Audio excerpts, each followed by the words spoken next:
It was the kind of revelation that could shake the monarchy to its very core. The world had already been caught off guard by the news of King Charles's cancer diagnosis, a battle he had quietly waged behind the palace walls. But what the public never knew, what no one could have possibly anticipated, was the devastating truth that came crashing down like a tidal wave in the dead of night. Overnight scans revealed that the king's cancer had spread faster and further than anyone had been led to believe. What had initially been portrayed as a manageable situation had transformed into a nightmarish reality. Doctors now warned that King Charles may have only weeks to live. And the shocking part? The public had been kept in the dark, fed a carefully crafted narrative of hope and optimism, while the true scope of his illness remained hidden. Before we continue, please hit the like button, subscribe to the channel, and turn on the notification bell for updates. But why? Why would the royal family, the very institution tasked with maintaining the dignity and transparency of the crown, go to such lengths to hide the truth from the public? And more importantly, what does this sudden revelation mean for the future of the monarchy?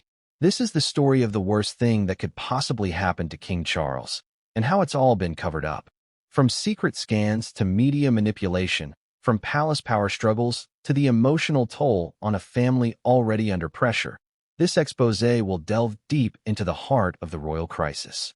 The king's health had always been a matter of concern, but the palace had managed to maintain an image of stability, of a monarch determined to carry out his duties despite the looming threat of illness.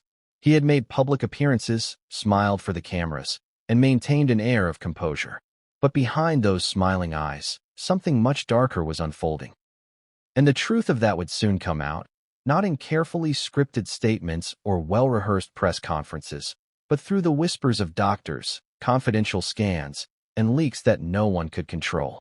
To make sense of what's happening now, we have to go back.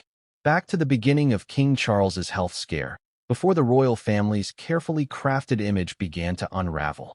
When the first news of the king's diagnosis broke, it came as a shock to many. After all, Charles had always seemed invincible in his public persona, gracious, composed, and dedicated to the crown. But the real battle had begun far earlier than anyone realized. The cancer diagnosis had been carefully managed, with only a select few privy to its true nature. What they hadn't shared was just how aggressive and far-reaching the disease had become. Behind closed doors, the conversations were grim. Palace aides scrambled to manage the growing crisis. Doctors were called in for urgent consultations, medical records were scrutinized, and the stakes grew higher with each passing day. Yet the public saw none of this. Instead, they were shown a king who was still very much in control, delivering speeches, attending events, and doing everything he could to maintain the royal facade. And then, in the dark hours of one sleepless night, everything changed. It was during a routine scan, one that had been scheduled in private, that the true extent of Charles's illness was discovered. The cancer had spread, rapidly and aggressively, to multiple organs. The situation was far worse than anyone had imagined. What had initially been deemed manageable was now a race against time, and the prognosis was grim. Doctors warned that King Charles may not have long to live. But how did we get here? How did this story go from a royal battle with illness to the nightmare that is unfolding now? It all comes down to the cover-up, the lies, and the vast machinery behind the scenes that sought to protect the monarchy's image at all costs. The palace had managed the narrative of King Charles's health with precision, offering the public just enough information to quell the growing concerns without ever revealing the truth. The king was doing well, they said. He was receiving the best medical care. He was in good spirits. The public was reassured, but what they didn't know was that behind those calm words lay a different reality altogether. When the scans came back showing how far the cancer had spread, there was no turning back. And yet, instead of coming clean, the royal family chose to continue the charade. The cover-up deepened, and the pressure mounted. For the family, the stakes couldn't have been higher. King Charles had always been viewed as the future of the monarchy. His reign was supposed to be a new chapter for Britain. A chapter that, in the public's eyes, symbolized stability and continuity after years of tumultuous change. But now, with his health rapidly deteriorating, that future was suddenly uncertain. Behind the scenes, those closest to the king struggled to keep up the facade. William, ever the dutiful son, found himself caught between loyalty to his father and the heavy responsibility of preparing for the future. His own role in the monarchy was now under intense scrutiny, as whispers of a changing of the guard began to circulate.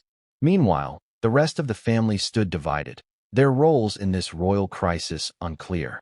The palace, once a beacon of tradition and order, seemed to be crumbling beneath the weight of its own secrecy. The public, too, was left reeling. They had been told one story, and now, with the truth coming to light, they were forced to confront the reality of a king whose health was rapidly declining. What had once been a royal health scare had now spiraled into a scandal that threatened to rock the very foundations of the monarchy. And the worst part?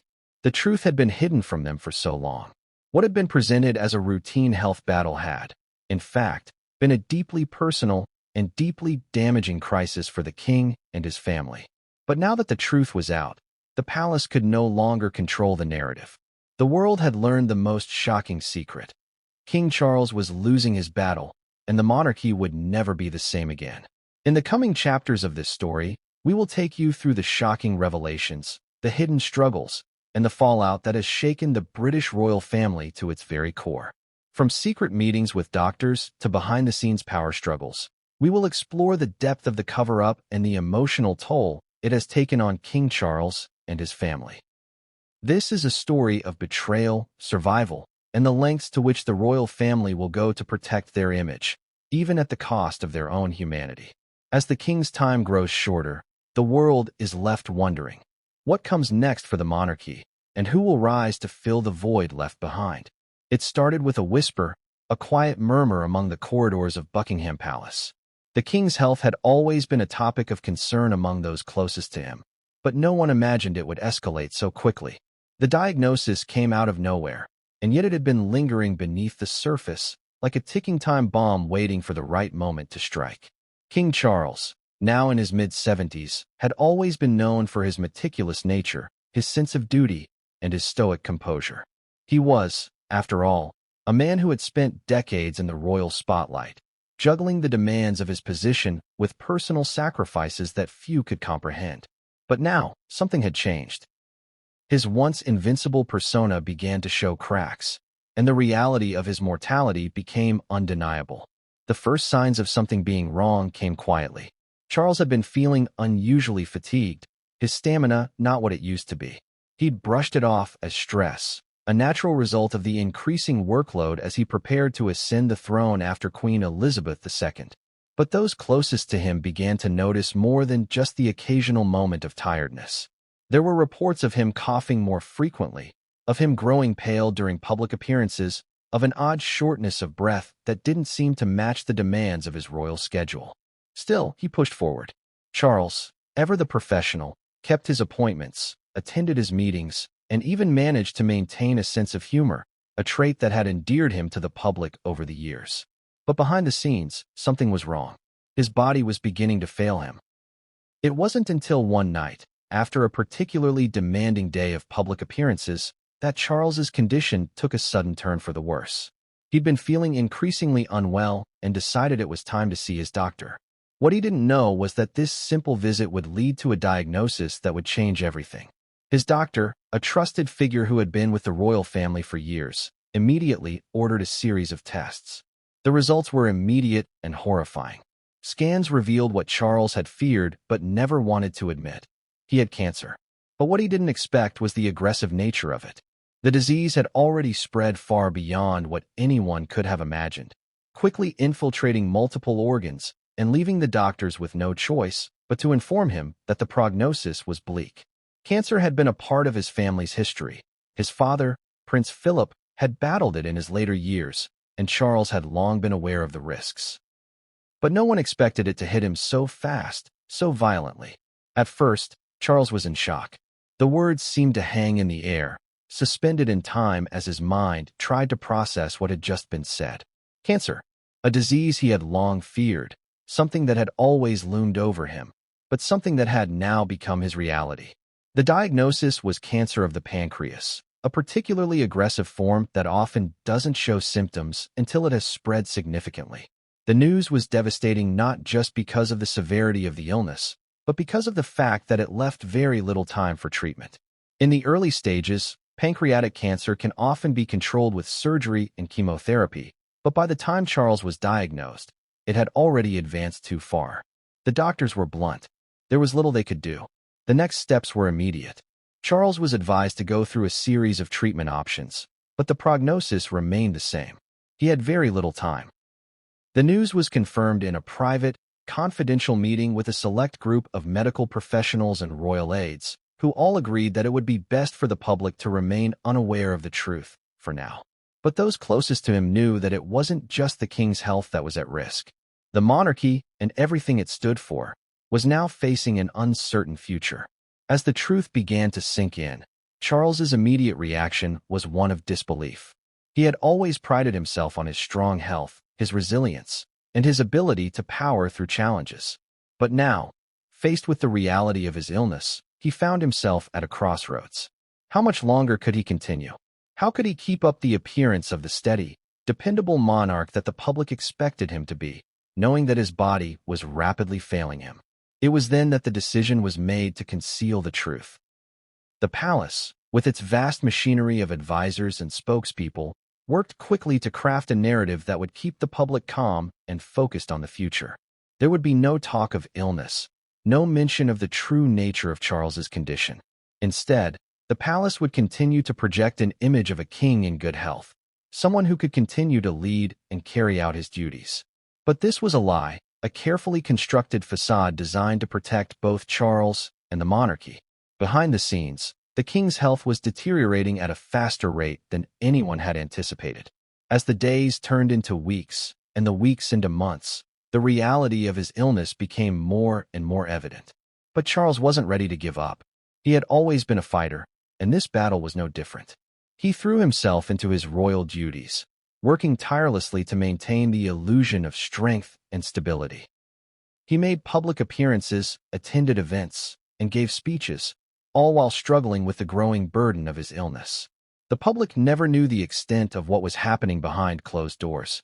They saw a king who was still standing tall, still the symbol of the British monarchy.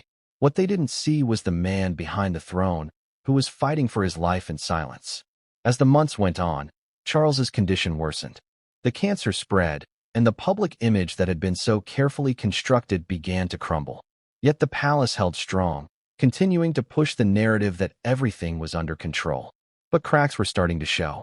Members of the royal family, including Prince William and Princess Anne, began to take notice. They could see how much their father's health was deteriorating, and the pressure on the family was mounting. They were torn between supporting their father and the king they had grown up with, and the reality that the monarchy itself was facing a future without him. The secrecy surrounding Charles's health took its toll. It strained relationships, created tension among the royal aides and staff, and left the family in a state of limbo. Everyone was walking on eggshells, unsure of what to do or how to proceed. As the diagnosis sank in and the reality of the situation became clearer, the royal family faced an undeniable truth. They had to prepare for the future without Charles. But that future wasn't one they had ever planned for, and it brought with it an emotional weight that would change everything. The truth, as they say, has a way of slipping out, no matter how hard one tries to keep it hidden. And for the royal family, particularly during a time as fraught with scrutiny as King Charles's cancer diagnosis, the pressure to control the narrative was more intense than ever. As soon as the initial scans came back confirming the extent of Charles's illness, it became clear the public needed to be kept in the dark. The palace, with its intricate web of advisors, strategists, and communications experts, swung into action. From the very beginning, the royal family knew that public perception would be everything. Charles's health, once a private matter, would now be at the center of a media frenzy. And in that moment, the royal family chose the path of denial. The first official statement released to the public downplayed the situation in a way that left many wondering if they had misunderstood the severity of the king's condition. It was a classic move from the palace playbook: control the message and control the fallout. The palace announced that Charles was receiving treatment for an undisclosed health issue. The wording was deliberately vague, offering just enough to satisfy public curiosity without revealing anything of substance. The press was told that the king would continue with his royal duties, albeit with a slightly adjusted schedule, allowing the public to feel reassured that their monarch was still very much in command. But behind closed doors, the reality was far grimmer. The palace communications team worked tirelessly to manage the media and ensure that only positive reports made their way into the press. The first denial came swiftly after the announcement. Reports that King Charles had been diagnosed with cancer were swiftly dismissed as speculation. Instead, the palace emphasized that the king was recovering well, and that any health concerns were minor and temporary. The strategy was clear: keep the public in the dark for as long as possible. If the royal family could maintain the image of a healthy, capable monarch, they could avoid the chaos that would inevitably follow if the truth came to light. And for a while, it seemed to work. Media outlets, eager to avoid an open conflict with the royal family, followed the official narrative, and the public was left to believe that Charles was still in control. But despite the best efforts of the palace, cracks began to show in the facade. Those close to the royal family, the aides, the staff, and even some of the palace's most trusted advisors, began to notice the king's health worsening. It wasn't just his tiredness or occasional difficulty breathing. The king was visibly weaker, pale, and had lost a considerable amount of weight. His once imposing presence had started to falter, and the public could sense it.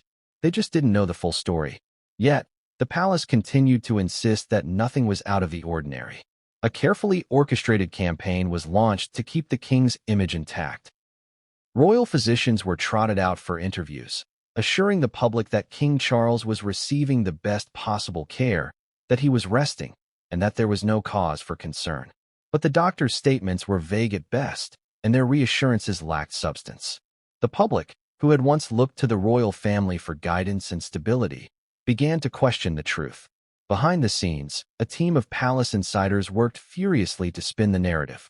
Each royal aide was tasked with feeding the media just enough information to keep the story under control, but no one dared speak of the full extent of the king's illness.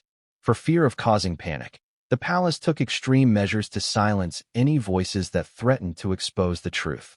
It was during this period of denial that the emotional toll on King Charles became most apparent.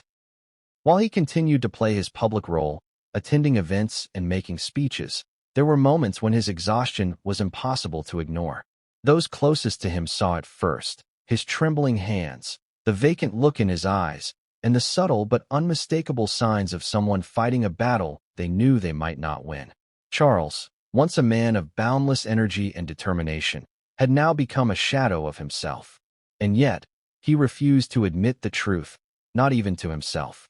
The weight of the monarchy, the need to keep the royal family intact, was more important to him than his own health. His sense of duty, instilled in him from an early age, was unshakable. But with each passing day, the toll it took on him became more evident. As the denial continued, the pressure mounted. Members of the royal family, especially Prince William, began to question the strategy. William, who had always been close to his father, saw the toll the secrecy was taking on Charles. He could see the strain in his father's eyes, the way his voice quivered during public appearances, and the way he struggled to maintain the image of strength. Despite this, William remained publicly supportive of the palace's stance, understanding the need for unity during such a challenging time. But privately, he and other family members were growing increasingly concerned. They knew the king's health was deteriorating faster than anyone was willing to admit, and they feared the consequences of the prolonged cover-up. The royal family was caught in a bind. They couldn't afford to let the truth leak out, at least, not yet. The monarchy, as it stood, was fragile. The loss of a king so soon after the passing of Queen Elizabeth II would send shockwaves through the country. But as the days passed, the cracks in the royal narrative grew wider.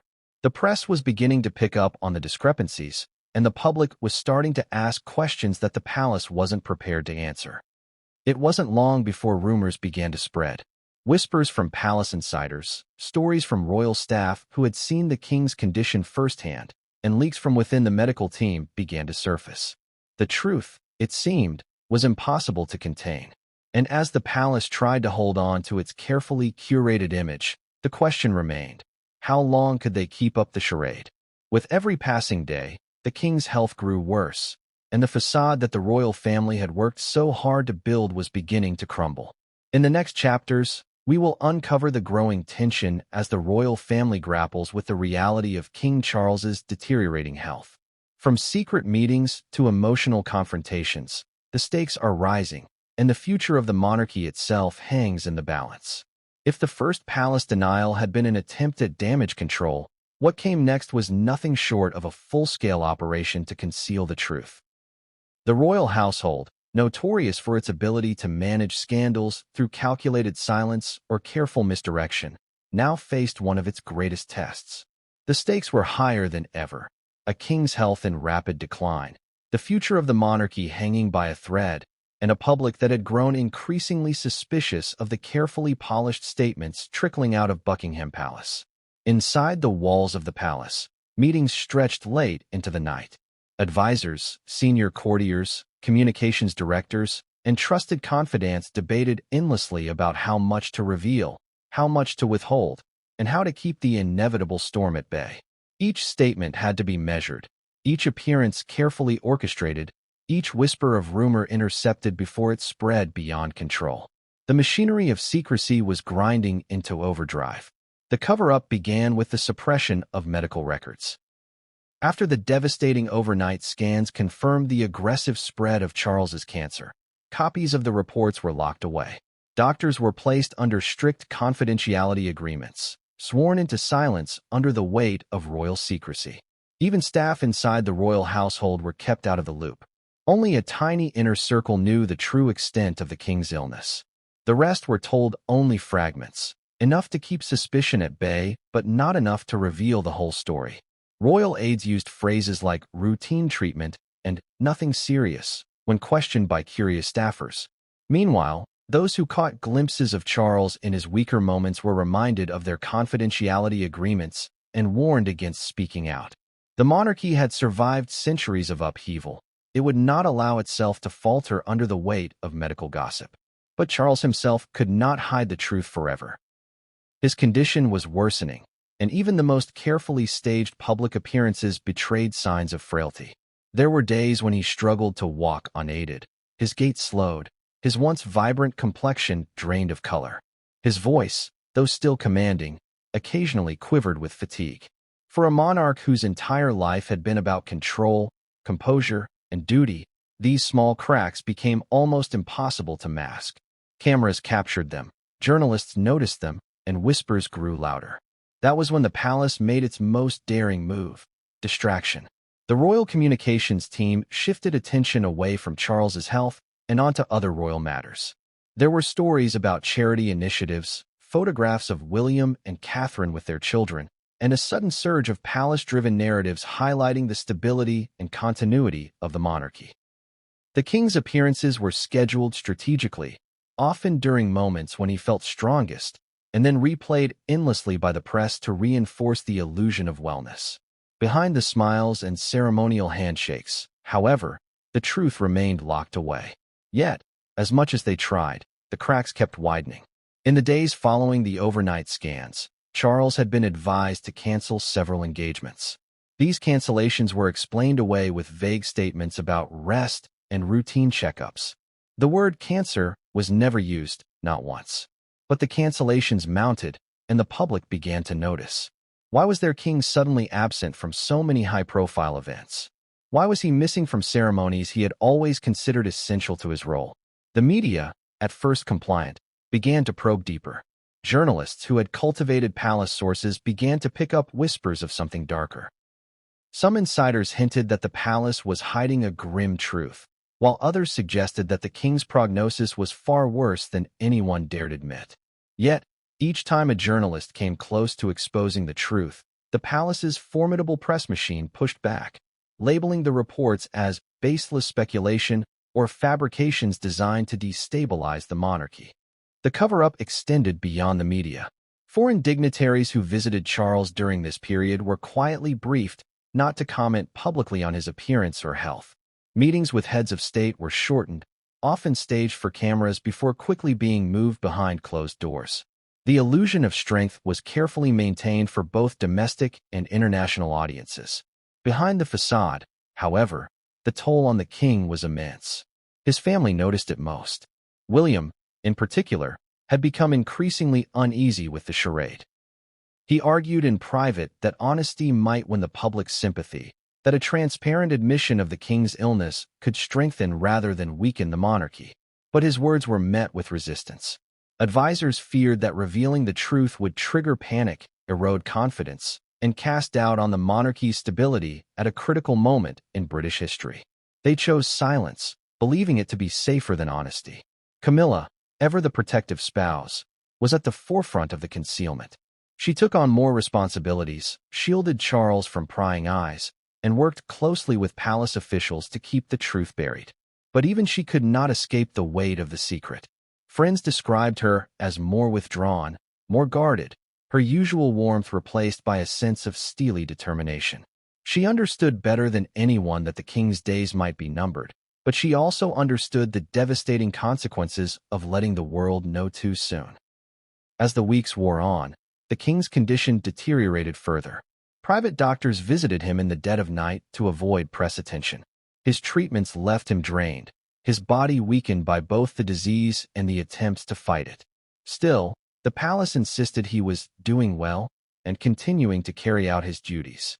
The disconnect between reality and public messaging grew starker with each passing day. The cover-up, however, could not hold forever. Staff members whispered, journalists dug deeper, and the occasional photograph slipped past the palace's careful control, showing a king who looked far from healthy. Each leak chipped away at the wall of secrecy. The more the palace denied, the more the public began to question. And once the public's trust began to erode, it was only a matter of time before the truth would burst forth. The denial had bought the palace time, but it had also set the stage for something far more explosive: exposure. And when the truth finally emerged, the fallout would be devastating, not just for Charles, but for the monarchy itself. This was no longer just a health crisis. It was becoming a full-blown scandal, one that would call into question the honesty, the transparency, and the very integrity of the royal institution. And as the king's time grew shorter, the family found itself trapped in a web of lies of their own making. It was supposed to be routine, just another late-night scan to monitor the king's progress, another quiet attempt to measure what the doctors already feared but hoped they were wrong about. But on that night, everything changed. The results that came back weren't just bad, they were catastrophic. The cancer had spread faster and more aggressively than even the most pessimistic specialists had predicted. What was once described as manageable had become a terminal crisis. The clock had started ticking in a way no one could deny.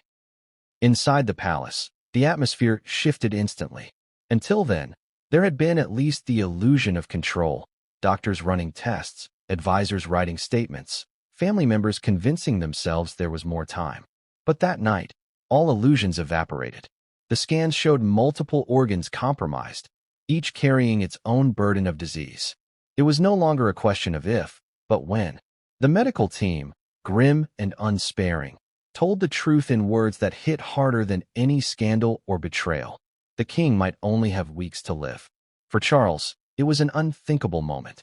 He had prepared for kingship his entire life, waited decades in the wings, endured criticism, scandal, and humiliation, only to finally ascend the throne late in life. Now, after all that waiting, after all that duty, he was being told that his reign might end before it had truly begun. The cruel irony of it left him shaken. He didn't rage, didn't cry in front of his doctors. He simply sat in silence, his face pale, his eyes betraying the storm inside. He asked them to explain again, perhaps hoping he'd misunderstood. But the answer didn't change. The cancer had spread too far. There were no miracle treatments left, no hidden cures waiting in the shadows. There was only time, and very little of it. Back in his private chambers, Charles wrestled with the devastating truth. His body was failing, but his mind remained sharp, alive with questions. How much should the public know? Should he tell the world he was dying? Or should he preserve the image of strength that the monarchy demanded?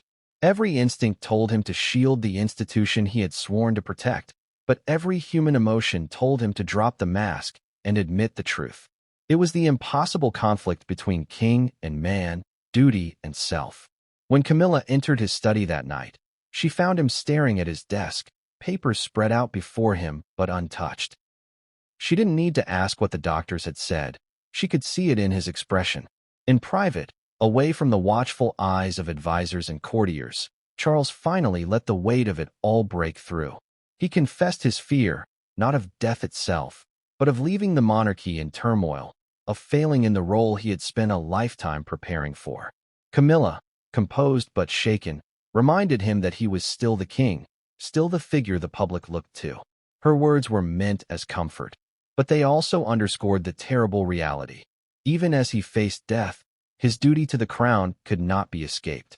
Meanwhile, within the palace staff, the news spread like wildfire. Those in the inner circle tried to keep their composure, but whispers turned to panic. If the king had only weeks left, what would this mean for succession? How would the public react when they discovered the truth had been hidden from them? What would it do to the already fragile state of the monarchy? Every decision suddenly carried the weight of history. The doctors themselves argued among each other. Some believed transparency was the only way forward, that the king deserved to live his final weeks without the crushing burden of secrecy. Others, bound by loyalty to the palace, insisted on silence. Their duty, they said, was not only to the patient but to the crown itself. The monarchy must survive, even if the truth did not. It was around midnight when a meeting was called in one of the palace's private rooms. Senior advisors, communications directors, and members of the family gathered in tense silence. The atmosphere was heavy, as though everyone knew they were crossing into uncharted territory. The facts were presented coldly. The king was dying. The cover-up could no longer be a temporary measure. It would now define his final days. The argument was fierce. Some insisted the public had a right to know the truth, that honesty would preserve trust even in tragedy. Others countered that revealing the full extent of the king's illness would shatter the monarchy's image of strength and continuity. At the center of it all sat Camilla, fiercely protective of her husband, torn between honesty and the instinct to shield him from further scrutiny. But as the debate raged, Charles himself was the one who broke the silence. In a weary but firm voice, he declared that the monarchy must come first. He did not want his reign remembered for scandal, pity, or chaos. His duty, he said, was to die as he had lived, a king serving his country, not a man consumed by illness. His words silenced the room. Whatever doubts lingered, the course was set. The cover-up would continue, even as death loomed closer. And yet, in that moment, Charles couldn't escape the human side of the story. Later that night, alone once more, he thought of his sons. William, the heir who would soon bear the weight of the crown. Harry, estranged and distant, but still his child. He thought of the grandchildren he longed to guide, the legacy he wanted to shape, and the unfinished work he would never complete. He wrote letters, personal notes sealed away in drawers, messages meant to be opened only after his death. Words he could not speak publicly, confessions he could not share aloud, were poured onto paper in a desperate attempt to leave behind something more than silence. Outside the palace walls, the world remained unaware of the seismic shift that had just occurred. The public still believed the king was stable, perhaps even recovering. Newspapers carried optimistic headlines, quoting palace sources who spoke of positive progress. Television commentators reassured viewers that their monarch was in good spirits, even as, behind the scenes, those very assurances were crumbling.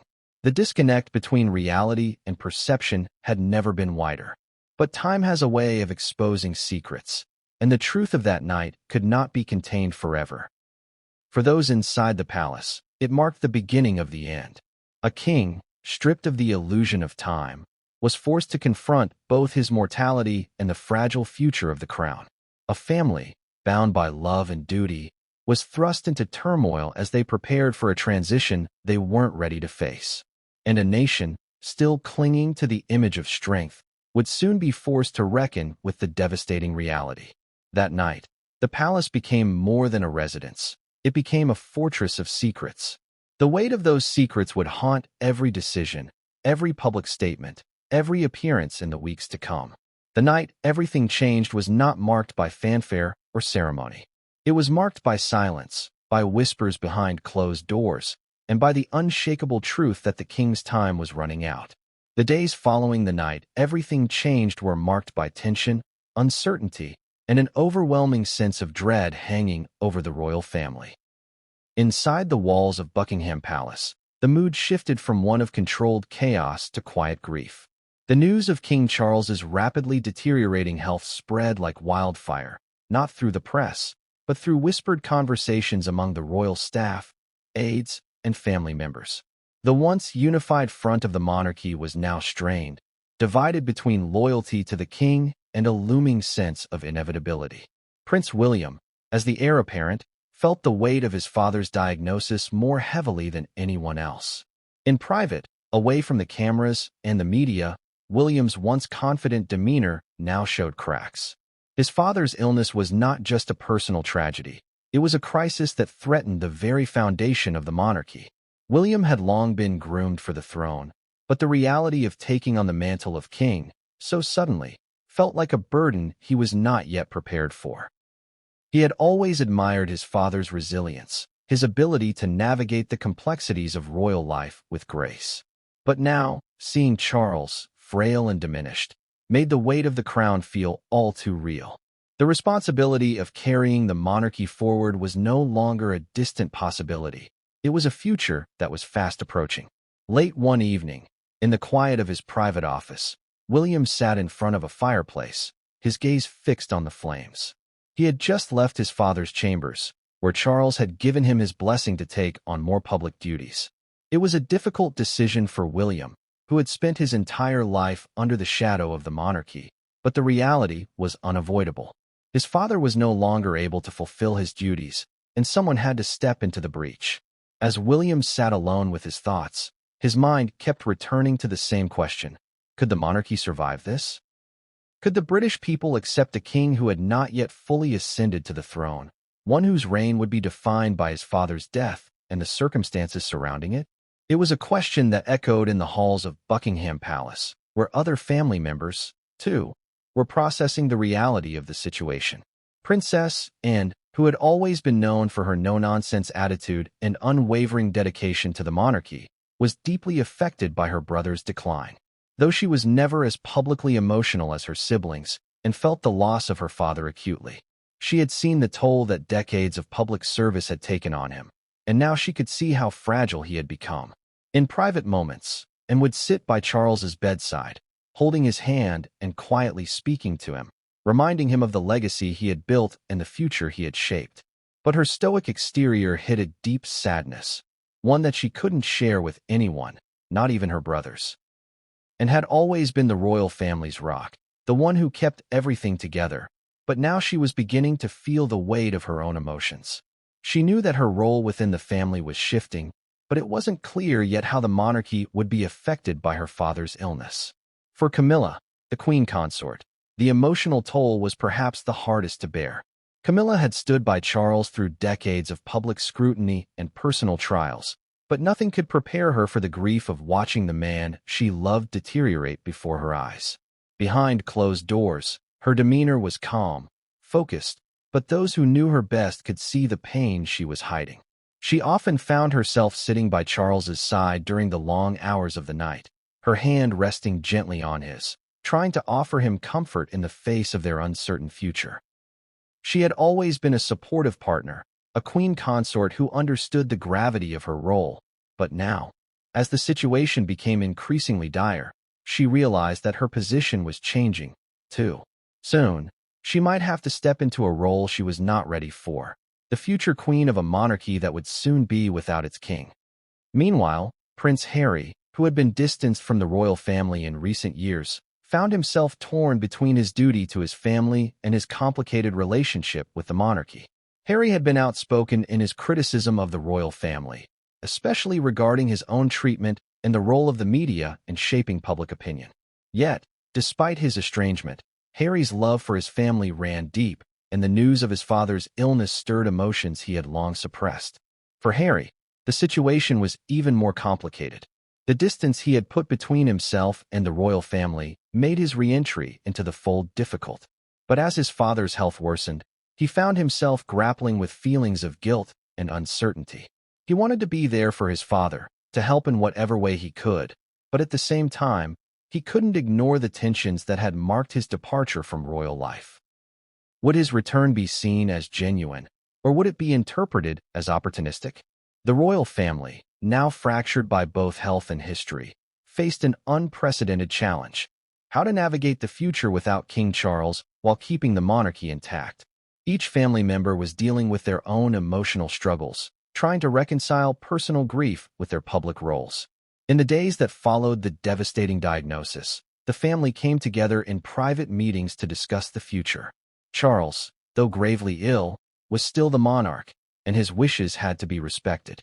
He made it clear to his family that he wanted his reign to be remembered for its dignity and strength, not for its tragedy.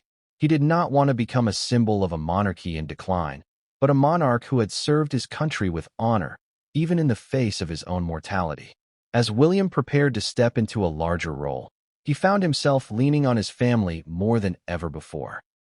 He needed their support, their advice, and, above all, their unity. The royal family's public image was about to undergo a significant transformation, and they needed to project an image of solidarity if they were to face the coming storm. For Harry, the decision to return to the family's fold was a painful one. He understood the stakes, but his own emotional baggage made it difficult for him to step back into a world he had rejected so completely.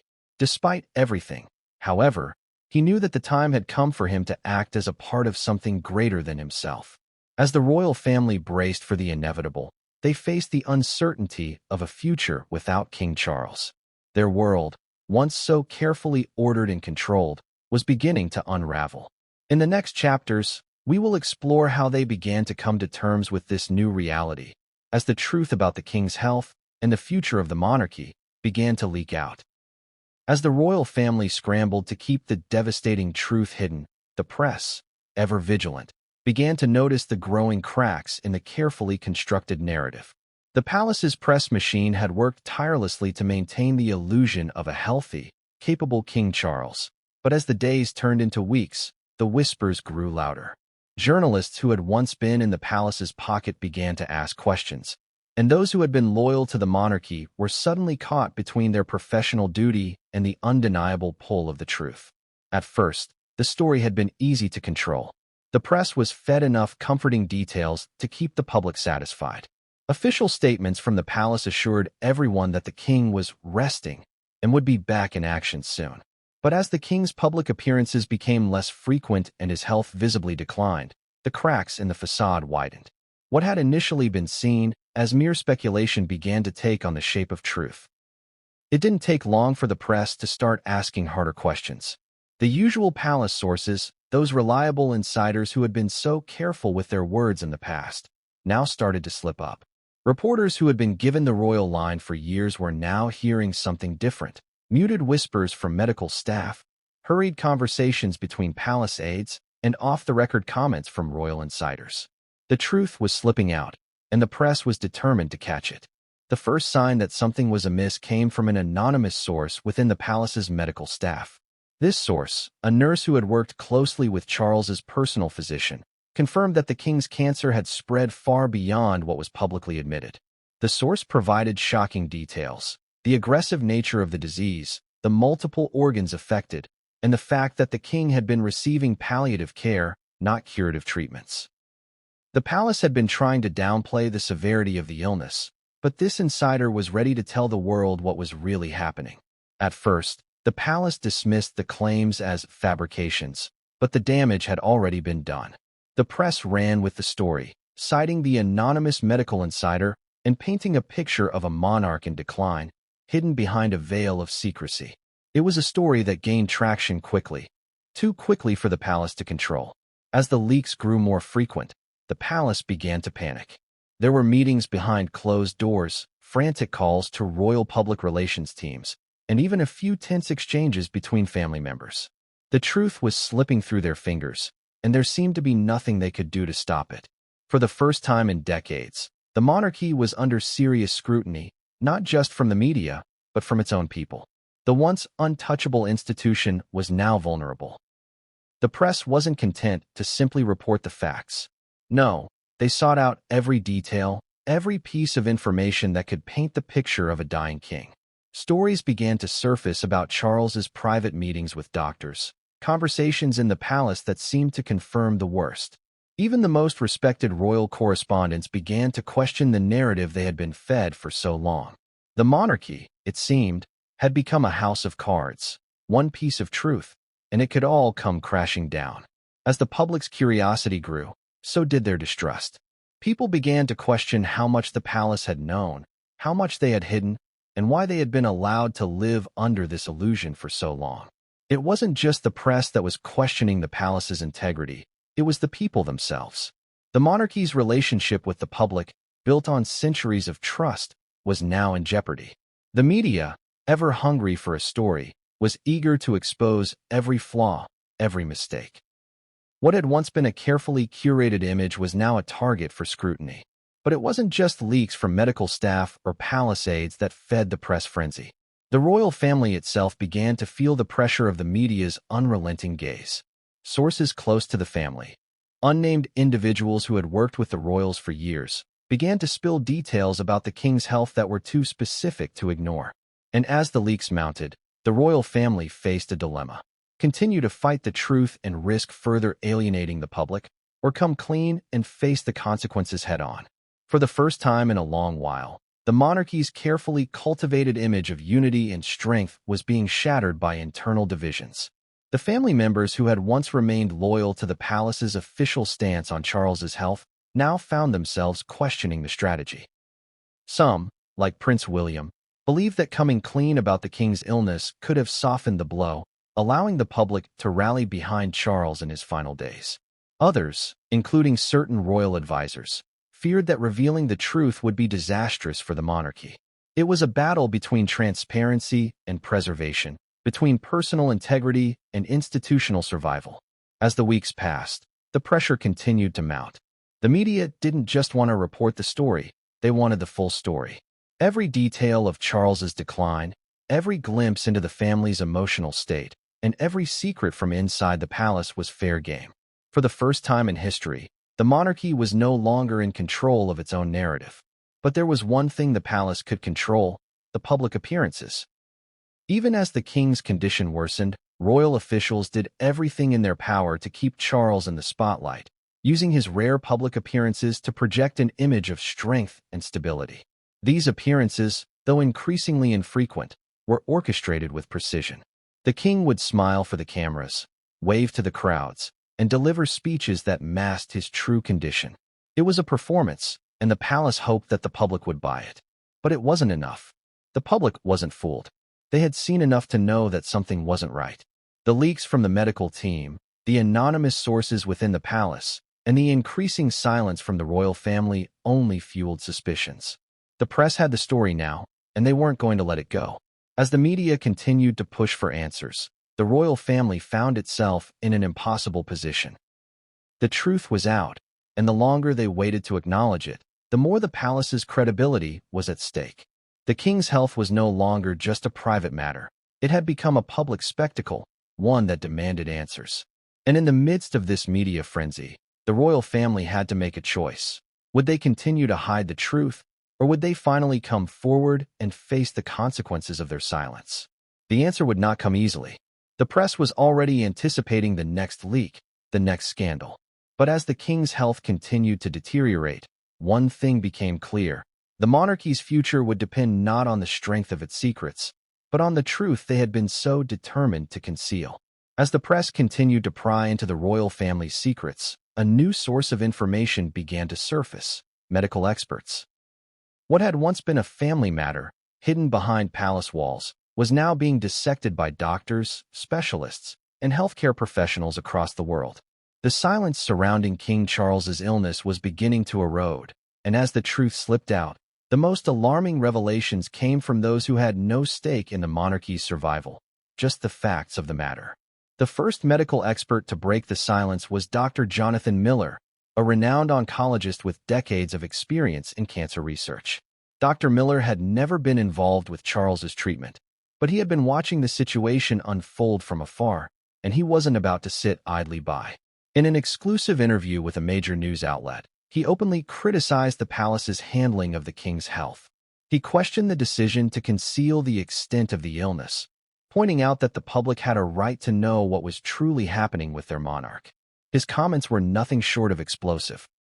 From the moment a diagnosis of cancer is made, Dr. Miller said, the truth becomes crucial.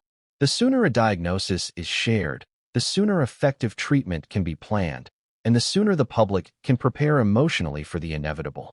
To conceal such a critical piece of information is not just irresponsible, it's dangerous. The people who look up to the monarchy deserve better than being fed a sanitized version of the truth. Dr. Miller's words struck a chord. While many in the palace were scrambling to maintain the public's trust, medical professionals were speaking out, urging transparency. But there was more to it than just the ethical responsibility of truth-telling. Dr. Miller also described the nature of pancreatic cancer, the disease that had now ravaged Charles's body. His explanation revealed the grave nature of the diagnosis and the urgency of the situation in a way the palace had failed to do. Pancreatic cancer is one of the deadliest forms of cancer, Dr. Miller explained. It often spreads rapidly before any symptoms are noticeable, and by the time it's detected, it's often too late for traditional treatments. The king's situation appears to be a classic case of this, an aggressive, advanced stage of cancer with limited options for effective treatment. The palace's efforts to downplay the seriousness of this illness are not just misleading. They are dangerously misleading. Other experts soon followed suit. Dr. Angela Peterson, a renowned cancer specialist, echoed Dr. Miller's sentiments, describing the king's condition in even more stark terms. This is not a disease you hide behind closed doors. The king's health is deteriorating in a very public way, whether or not the palace wants to admit it. Cancer is not a private matter in the 21st century. It is a part of life, and it is a part of the human experience. To deny the reality of the situation is to deny the people their right to know the truth.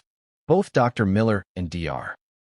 Peterson's statements were carefully measured, yet their criticisms of the monarchy were sharp. They had no personal vendetta against the royal family.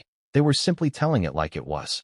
Their medical expertise and the clarity of their analysis forced the palace to confront the cold, hard facts. King Charles was not only dying. He was dying from a disease that was much more advanced than the public had been led to believe. And yet, the palace's response was strikingly muted. For days, there was no official word from the royal family, no statement addressing the growing concerns of the medical community. The press continued to report on the leaks, the expert opinions, and the unsettling whispers coming from inside the palace. But still, the monarchy remained silent. The palace's only response came in the form of a carefully worded statement from one of the king's closest advisors, which merely reiterated that Charles was receiving treatment and was in good spirits. It was, once again, an attempt to maintain the status quo, but it fell flat. The public, who had already begun to suspect something was amiss, was no longer buying it. The lack of a decisive response from the palace left the door wide open for further commentary from the medical community. By now, several respected oncologists and cancer specialists were speaking out on the king's behalf, offering their expertise on the severity of the disease and the likely course of events. Dr. Jason Wood, a leading oncologist who had treated several prominent figures, explained the symptoms of advanced pancreatic cancer in a public interview, noting how they aligned with the reported signs of Charles's decline. There are certain telltale signs of pancreatic cancer that are almost impossible to ignore. Weight loss, abdominal discomfort, loss of appetite. These are the hallmarks of the disease. And when they are combined with fatigue, jaundice, and a growing weakness, it becomes clear that the disease has progressed beyond the point where typical treatments can help. In cases like this, palliative care is often the only option left. The reality is, pancreatic cancer is one of the most aggressive cancers, and time is never on your side. Dr. Wood's words served as a sobering reminder of just how far along the disease had progressed and just how little time remained for the king. The public began to piece together the truth from the experts, each new revelation adding fuel to the fire of suspicion. The question was no longer whether the king was ill. It was how long he had left and why the palace had gone to such lengths to hide the truth for so long. As the medical community continued to speak out, the pressure on the royal family intensified. Experts like Dr. Wood, Dr. Peterson, and Dr. Miller weren't just offering medical insights. They were also pushing for accountability. In their eyes, The royal family's failure to disclose the extent of the king's illness was not just a personal betrayal. It was a disservice to the British people who deserved to know the full extent of their monarch's health and future. The media, too, began to play a larger role in the unfolding drama. Reporters, who had initially been willing to accept the palace's official line, were now digging deeper, using the expert testimonies to validate their own suspicions. The tabloids, ever eager for scandal, picked up on every detail, pushing the narrative that the monarchy had misled the public for far too long. Rumors spread about Charles's condition, each more sensational than the last, until it seemed as if no one could escape the consequences of the royal family's secrecy. Behind closed doors, the royal family was grappling with a growing crisis. Every advisor, every family member, and every trusted confidant understood that the truth could no longer be hidden. The question was not whether the truth would come out, it was when. With the medical experts speaking out, the monarchy found itself caught in a perfect storm of leaks, public scrutiny, and internal discord. Charles had always been the one to maintain the monarchy's dignity, but now it was his own life and legacy that were at risk. The pressure was mounting not just on the family, but on the very institution itself. As the days passed, it became clear the palace had lost control, and with it, the monarchy's carefully constructed image of invulnerability was beginning to crack. The revelation that King Charles was gravely ill had rippled through the royal family, but perhaps no one felt the impact more deeply than Camilla, the queen consort. While the public saw her as a supportive partner, standing loyally beside her husband, behind the palace walls, she was dealing with a profound personal crisis. Camilla had been by Charles's side for years, enduring public scrutiny, navigating the complexities of royal life, and despite it all, offering him her unwavering support. But now, as his health rapidly declined, Camilla was confronted with a truth that no one in her position could have prepared for. The weight of the situation was undeniable. She had spent decades walking beside Charles, but she had never imagined that their shared path would lead to this moment, one where the man she loved was slipping away, and with him, the very future of the monarchy. While Charles had always carried the burden of his royal duties, it was now Camilla who found herself carrying the emotional weight of their shared life. And that weight, heavy as it was only made more difficult by the palace's insistence on secrecy. In private, Camilla became a source of strength for Charles, but it wasn't without its toll. There were moments when she couldn't hide her own fear, when the severity of the situation seemed almost too much to bear. At night, when the palace was quiet, she would sit by his bedside, her hand in his, offering words of comfort that she could not always believe. She reminded him of all they had achieved together, all the challenges they had faced, but the reality of the situation was never far from her thoughts. Charles, though ever the symbol of the monarchy, was now human, frail, and vulnerable in a way that none of them had prepared for. Camilla's reaction to the news of Charles's deteriorating health was a complex mixture of grief, fear, and resolve. The grief was personal. She was losing the love of her life, the man she had chosen to spend her years with, and the king who had once seemed invincible. But there was also a sense of fear for the future, fear for her own place in history, and fear for the legacy of the monarchy. As queen consort, she had always known her role, but never had it felt as uncertain as it did now. Despite the personal anguish, Camilla understood the gravity of the situation. She had been raised to understand the importance of duty, and she knew that her role was not just as a wife, but as a figurehead for the monarchy. This was a moment that demanded strength and poise, even as her heart broke. As the nation's queen-in-waiting, Camilla was aware of the delicate balance she would have to strike in the coming days. Her actions would not only define her own place in history, but they would also impact the public perception of the royal family during this tumultuous time. While the family, particularly Charles, tried to shield the public from the devastating truth of his illness, Camilla knew that the burden of deception was taking a toll on everyone involved. The palace's decision to keep the severity of the king's cancer under wraps was one that Camilla reluctantly supported, but as the weeks wore on, she found herself questioning whether it was the right course of action. The public had a right to know the truth. The British people, after all, had supported the royal family for generations. It was only fair that they be given a sense of the gravity of the situation. But there was another side to Camilla's reaction. As much as she struggled with the secrecy, she also understood the need to protect the monarchy's image. The royal family was built on an image of continuity, strength, and stability, and if the truth of Charles's illness were to be revealed too early, it could shatter the fragile facade they had worked so hard to maintain. It was a difficult decision, but one that she would continue to support, even as the emotional toll weighed on her more heavily each day. In public, Camilla maintained her composure. She attended royal events with a calm, reassuring presence, her royal duties as queen consort taking precedence over her own personal turmoil. To the world, she was the pillar of strength beside her ailing husband, never allowing her personal grief to show in public. But behind closed doors, the reality was different.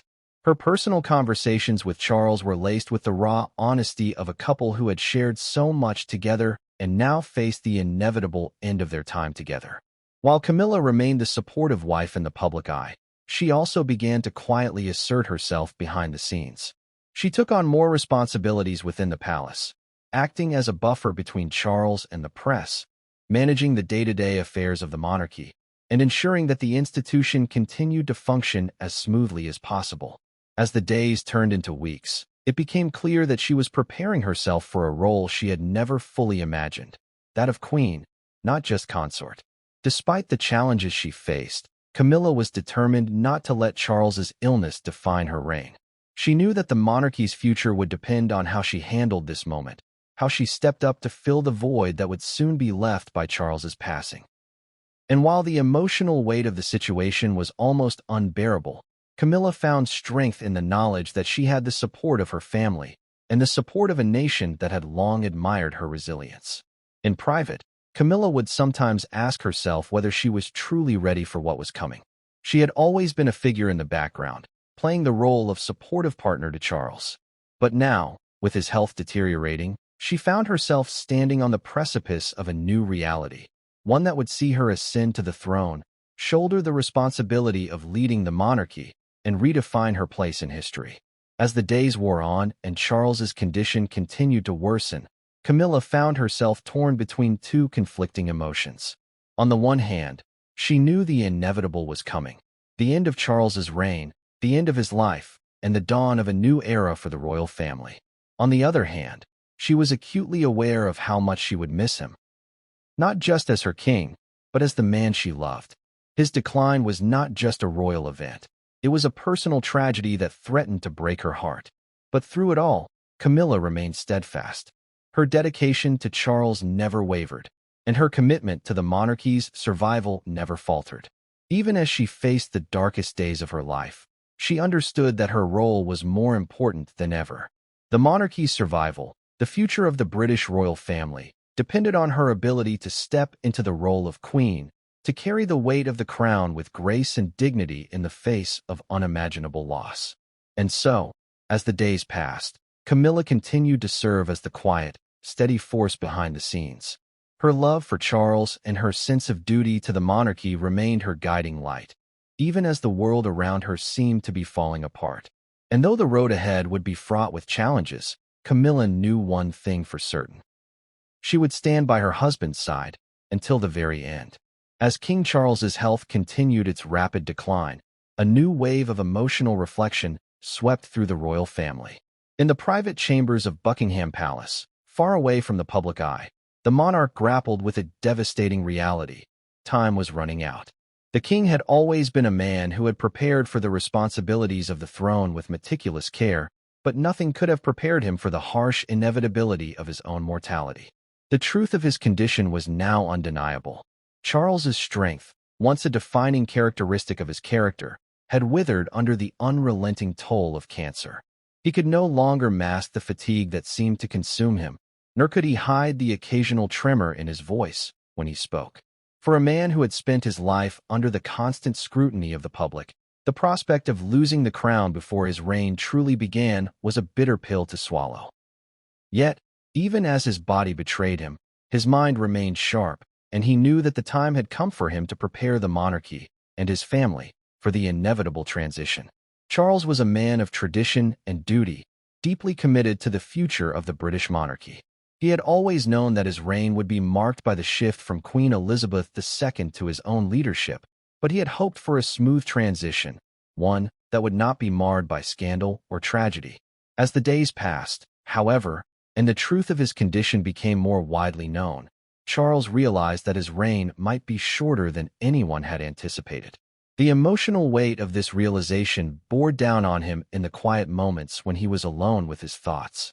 He had always been the one to carry the burden of the monarchy, the one to shoulder the responsibilities that came with the throne. But now, he faced the unimaginable. He would not have the time to see through the plans he had spent his life developing.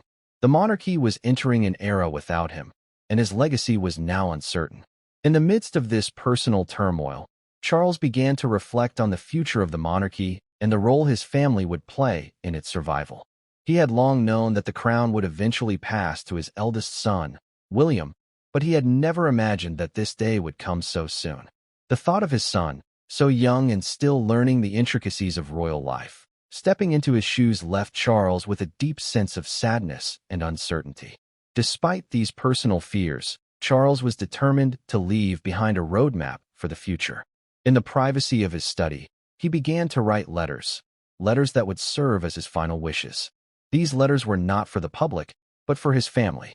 In them, he poured out his thoughts, his hopes for the monarchy, and his wishes for his children. He wrote about the importance of unity within the royal family, about the duty they owed to the British people, and about the legacy he hoped to leave behind. But there was more. In these letters, Charles also expressed his fears that his passing might destabilize the monarchy, that his son William might struggle to fill the immense role left by his father. Each letter was personal, filled with wisdom and guidance, but also with a sense of finality. Charles knew that the monarchy was about to face a new chapter, and he wanted to make sure that his family was prepared for the challenges ahead. He wrote not just to William, but to Harry as well, offering his own reflections on their relationship and the future of their bond. "William," he wrote, "you must be strong. You have always been the steady force in our family, and I know that you will rise to the occasion when the time comes. But know this, you cannot carry the weight of the crown alone. The monarchy will survive only if you remain true to the values that have defined our family for generations.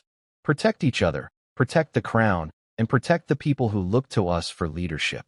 To Harry, Charles wrote with an emotional tone that few had ever seen from him.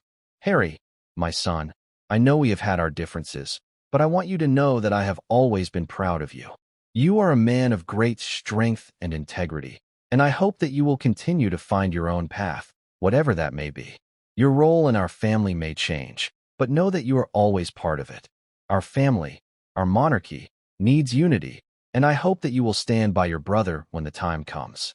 Camilla, too, received a letter, one that revealed the depth of their bond and the personal sacrifices she had made as his wife. "Camilla, you have been my strength, my rock, through all the years. I could not have asked for a more supportive and loving partner. The monarchy will need you now more than ever. You are not just my queen consort.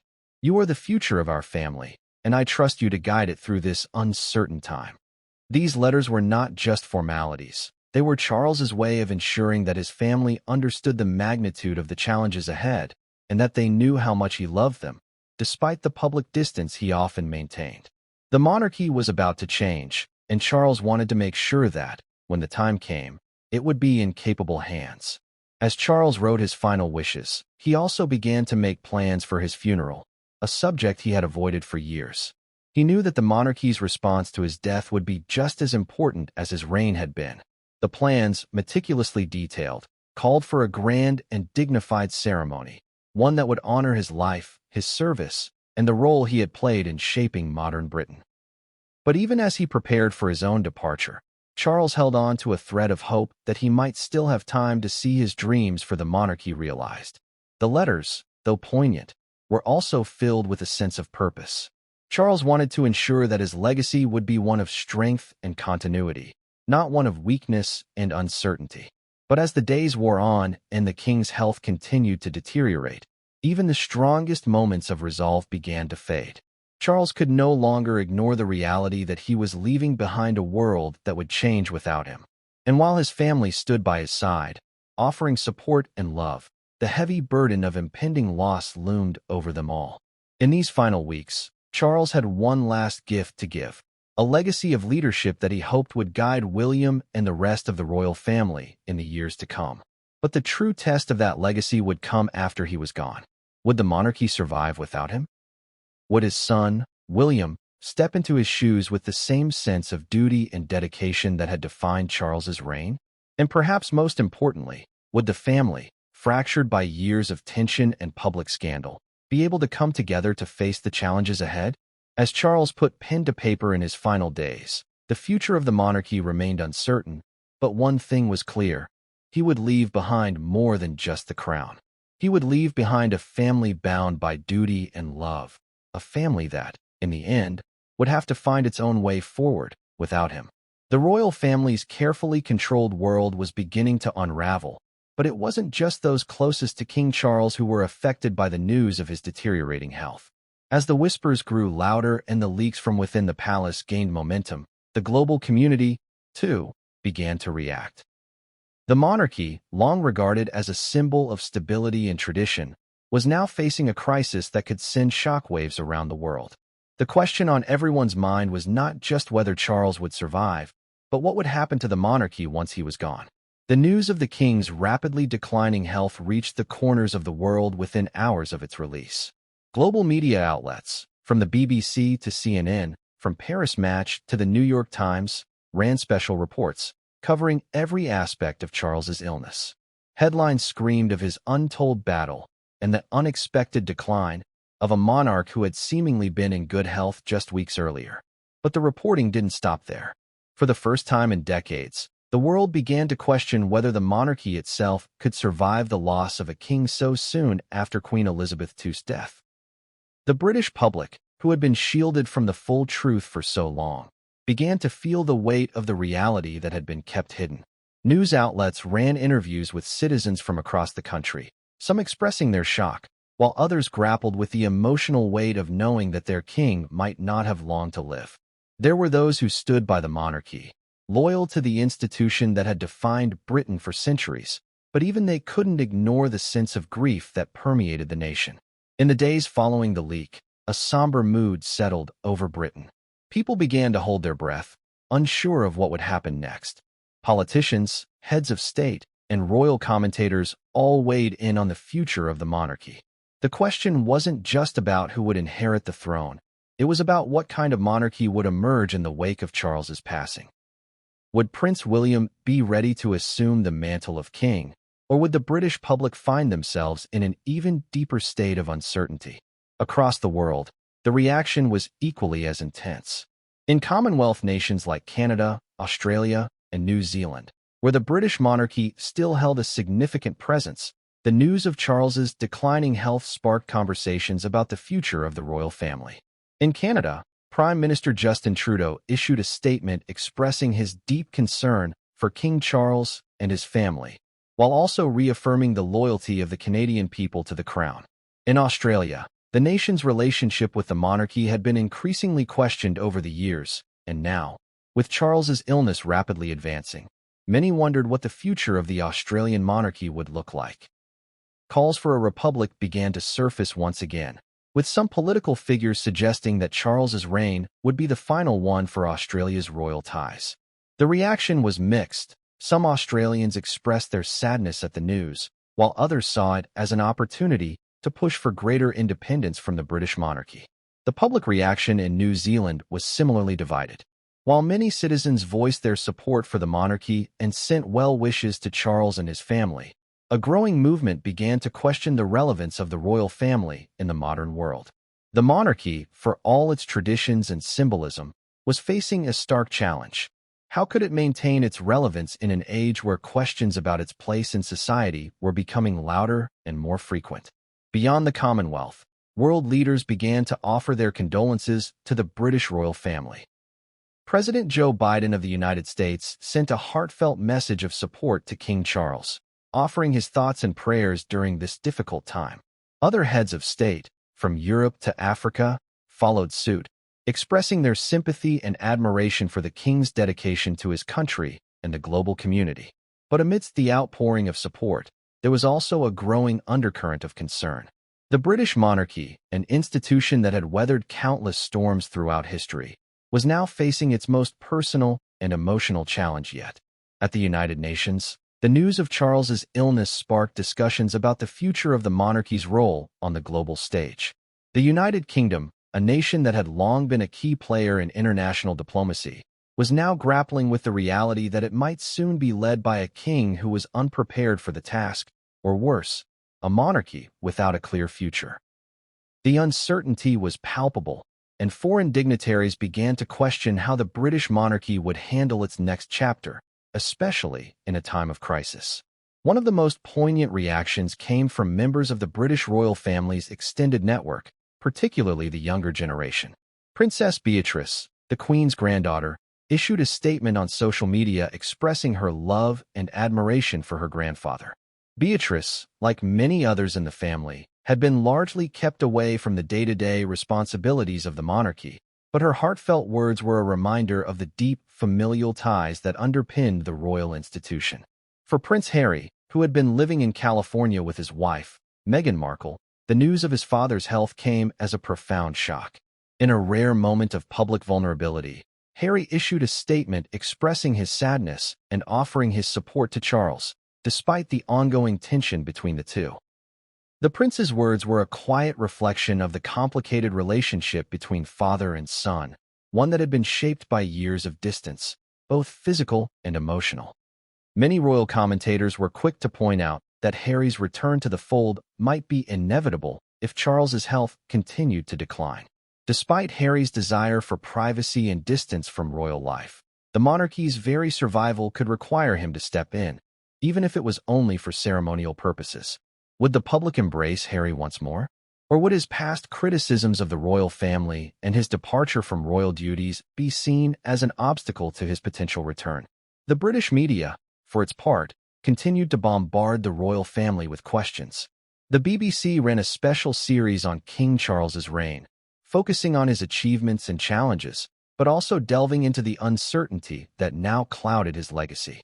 Interviews with royal historians, experts on the monarchy, and former courtiers painted a picture of a family grappling with both grief and uncertainty. The media was relentless, but it was also deeply sympathetic. The world was watching, and the pressure on the royal family was mounting. As the news spread, so did speculation. What would the royal family do next? Would they be able to keep their composure in the face of such a personal crisis, or would the public see the cracks in their carefully crafted image? As the monarchy's future came into question, it became clear that Charles's health, once a private matter, was now a matter of global interest. The reaction was not just about a king's illness. It was about the survival of an institution that had shaped history for over a millennium. And for the British people, the monarchy was no longer a distant symbol. It was something personal. Their king was dying, and the world they knew was about to change forever. As the media frenzy continued to unfold, the royal family found itself at a crossroads, caught between public duty and personal grief. King Charles's health was now an open secret, with the press and the public scrambling to piece together the truth that had been so carefully concealed for months. But within the walls of Buckingham Palace, the family itself was struggling to cope with the new reality. The monarchy, once an institution that represented timeless stability, now seemed fragile and uncertain. The future of the crown, and of Britain itself, was uncertain. Prince William, the heir to the throne, knew that the time had come for him to step into a role he had long been preparing for, but never imagined would arrive so suddenly. His father, once a towering figure in his life, was no longer the strong leader he had always relied on.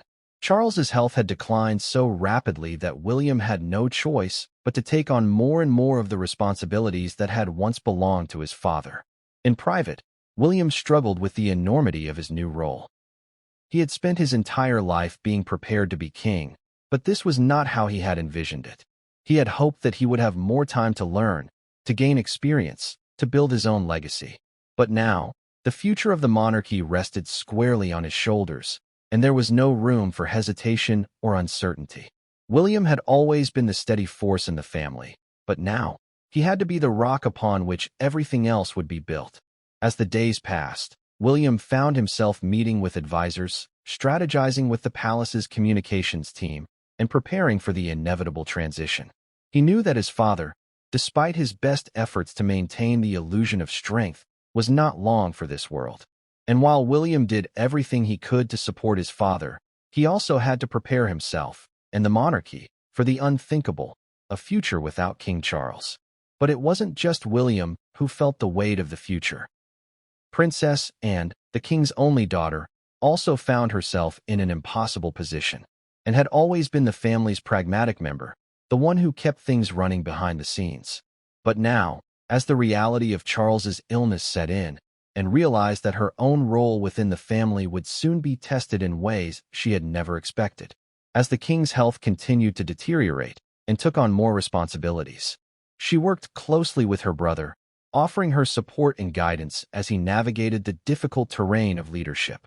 But despite her outward stoicism, and was deeply affected by the prospect of losing her father, she had always been her father's confidant, the one person he could rely on when everything else seemed to be falling apart. But now, as he faced his final days, and found herself having to reconcile the daughter she had always been with the woman who would soon have to help lead the monarchy into a new era. For Camilla, the queen consort, the situation was even more personal. She had spent years beside Charles, supporting him through triumphs and tragedies, and now she was facing the loss of the man she loved. As Charles's health continued to deteriorate, Camilla found herself not only dealing with the grief of knowing that she would soon be without him, but also with the pressure of having to step into a new role, a role she had never truly anticipated. As queen consort, Camilla had always known that her position was secondary to the king's, but now, as his health faltered, she found herself confronting the prospect of stepping into a role that was far greater than she had ever imagined. What would she do once Charles was gone? How would she manage the monarchy without him? These questions haunted her in the quiet hours of the night, as she sat by Charles's bedside, offering him comfort in his final days. In the face of this uncertainty, the royal family began to have difficult conversations. They knew that the future of the monarchy would depend on how they handled the inevitable transition. The family, once so closely knit, was now forced to confront their own personal grief while also preparing for the public shift that would come with the death of their beloved king. Charles, despite his weakening condition, remained adamant about his final wishes for the monarchy. He had always believed in the power of unity within the royal family, and as his health deteriorated, he made it clear that he wanted his family to work together to ensure the stability of the crown. He knew that his time was running out, and he did not want his death to create a rift within the family. He asked that his children, William and Harry, put aside their differences and unite in the name of the monarchy for the good of the nation. For William, this was a painful request. He had always tried to be the unifying force within the family, but the relationship with his brother Harry had been strained for years. The public drama between Harry and the rest of the royal family had been well documented, and now, with Charles's declining health, the weight of this unresolved tension felt even more pressing. William wanted to respect his father's wishes, but he also knew that healing the rift between him and Harry would be no easy task. But despite the challenges, William made a concerted effort to reach out to Harry. The two brothers, once so close, had become estranged over the past few years, and the situation with their father's illness only served to deepen the divide. But now, as the time for reconciliation seemed more urgent than ever, William found himself picking up the phone and reaching out to his brother. The conversation was difficult, filled with a mixture of tension, sadness, and unresolved emotions. Harry, though far away in California, was deeply affected by his father's condition and the reality that he might not have the chance to make amends before it was too late. The brothers, though still carrying their burdens, shared a quiet moment of understanding. They both knew that their father's death would change everything, and the monarchy could not survive divided. For the rest of the royal family, the need for unity was becoming clear. In the face of such a profound loss, the monarchy's survival would depend on how the family responded. If they remained fractured, if they allowed their personal grievances to cloud their duty to the nation, the monarchy itself might not survive the storm. But if they came together, if they honored their father's wishes and worked as a unified force, There was hope that the monarchy could continue to thrive. As the days passed, the royal family's unity began to solidify. William and Harry, despite their past differences, agreed to put aside their personal issues for the good of the monarchy. And, too, pledged her support to William, recognizing that her role in the future of the family would be just as important as her father's legacy. And Camilla, though still deeply grieving, stood by her husband's side, ready to step into a role that she had never expected but now had to embrace with grace and determination. For the first time in months, the royal family began to feel a sense of purpose again. They knew that the end was near for Charles, but they also knew that the future of the monarchy depended on how they navigated this moment. It was a time of great sadness, but also one of hope, as the family began to look toward a future that, though uncertain, was not without possibility. The air in Buckingham Palace had never felt heavier than in the final days leading up to King Charles's passing. His health had continued to decline with alarming speed, and though the royal family and the public had known for weeks that the end was near, there was still an overwhelming sense of disbelief. For the monarchy, it was an era-defining moment. For Charles's family, it was the culmination of years of service, sacrifice, and the slow erosion of a life that had been lived in the public eye. But for Charles, it was the final chapter of a story that had been written over decades. In the early mornings, as the soft glow of dawn filtered through the palace windows, Charles would lie awake, his thoughts drifting back to his early years. He thought of his mother, Queen Elizabeth, who had taught him the weight of duty. He thought of his father, Prince Philip, who had shown him the importance of strength in the face of adversity. His mind wandered to his children, William, Harry, and even the youngest members of the family, wondering what the future would hold for them and whether they would be able to shoulder the burden of the crown. But mostly, in those quiet moments, he thought of his legacy, of how he would be remembered after he was gone. For Camilla, the days were filled with quiet grief, the kind that had crept into the corners of her heart even before the reality of Charles's illness became clear. She had known, of course, that their time together would eventually come to an end, but the suddenness of it, the swiftness with which the disease had taken over, was still a shock. She had spent so many years supporting Charles, standing by his side through thick and thin, that now, with his final days upon them, she was unsure how to face life without him. There had always been a sense of urgency in their relationship, a shared understanding that they didn't have forever. But now, with his life slipping away, that urgency had transformed into a quiet acceptance. The palace had grown quieter in these last few days, the usual hum of royal activity giving way to the hushed whispers of aides and advisors moving through the halls. William and Anne, along with the rest of the family, had made their way to the palace, offering their support, as well as their presence, as the king's condition worsened. They gathered together in the evenings, sitting in private rooms, speaking little but offering comfort in the form of shared silence. Their thoughts were with Charles, but there was a deeper, unspoken understanding in those moments.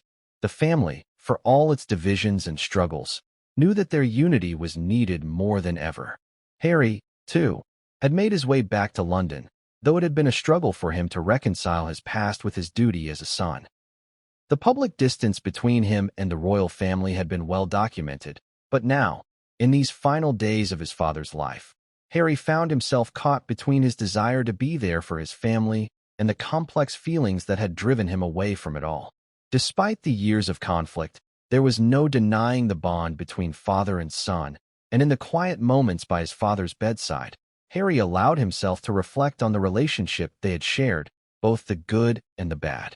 As the hours passed, the family members gathered at the king's bedside, offering their love and support. The atmosphere was solemn, the weight of the moment pressing down on all of them. The king, though weak, was still alert. He spoke quietly with those closest to him, offering his final thoughts on the future of the monarchy, the legacy of the crown, and the importance of maintaining unity within the family. His words, though soft, were heavy with meaning. "Promise me," he whispered to William one evening, "that you will lead with strength, but also with compassion. The monarchy cannot survive without both. It is not just about the throne, but about the people. Do not forget that." William, his throat tight with emotion, nodded. "I promise, Father. I will do everything I can to honor your legacy." It was a promise he knew he would have to carry with him every day for the rest of his life. And as he stood by his father's side, he understood the gravity of the task ahead. He had spent his entire life preparing for this moment, but nothing could have fully prepared him for the weight of being king. Charles's final days were marked by quiet reflection and family gatherings, the palace's halls filled with whispered conversations, prayers, and the steady ticking of the clock. The public, though kept largely in the dark about the details of the king's condition, could sense that something was wrong. The royal family had become more reclusive, with few public appearances from Charles, and none at all from the queen consort. The media, while respecting the family's privacy, had been forced to speculate about the king's condition, adding to the already overwhelming sense of unease. In these final moments, Charles's thoughts turned to his reign. The years of dedication to the crown, the public scrutiny, the personal sacrifices. He had always known that his reign would be different from his mother's. Queen Elizabeth II had been a symbol of stability, but for Charles, the weight of history was not just a legacy to be upheld, but a living, breathing entity that demanded constant attention. He had faced personal trials, public scandals, and moments of doubt, but through it all, he had remained steadfast in his duty. He had always been ready to carry the weight of the crown, but now, in the quiet of his final days, he couldn't help but wonder if he had done enough. The monarchy, too, was changing. The next generation, William, and even Harry, would soon be called upon to step into roles that would define the future of the royal family. The questions that had long surrounded the future of the monarchy were now on the verge of being answered, but Charles, in these final hours, knew that the future was in good hands. His children, despite their personal struggles and the challenges that lay ahead, were more than capable of carrying the torch. But even as Charles came to terms with his legacy, there was still a part of him that longed for more time.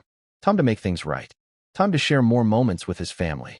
Time to ensure that the monarchy would survive, not just for his children, but for the people who had supported him throughout his reign. He knew that he wouldn't have that time, but in these final moments, he held on to the belief that his legacy would endure.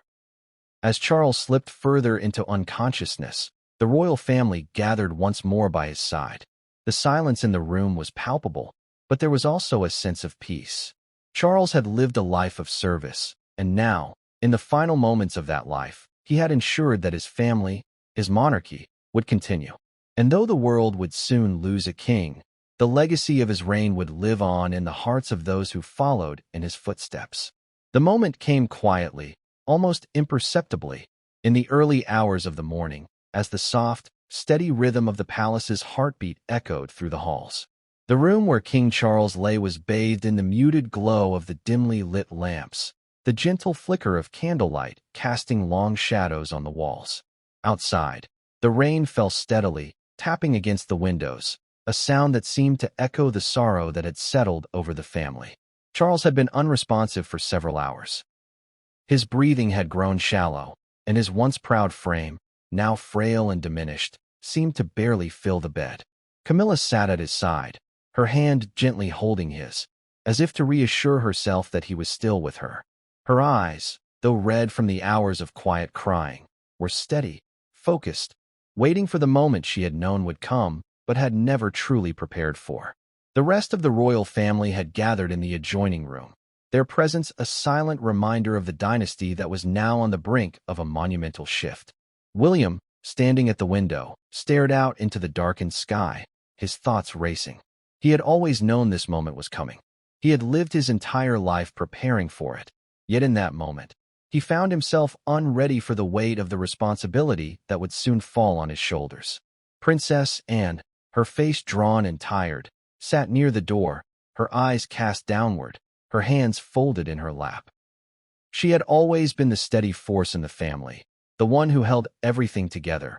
But now, even she was overcome by the quiet grief of losing their father, their king. The responsibility she had so often shouldered was now passing to the next generation, and Anne could feel the weight of the monarchy's future pressing on her.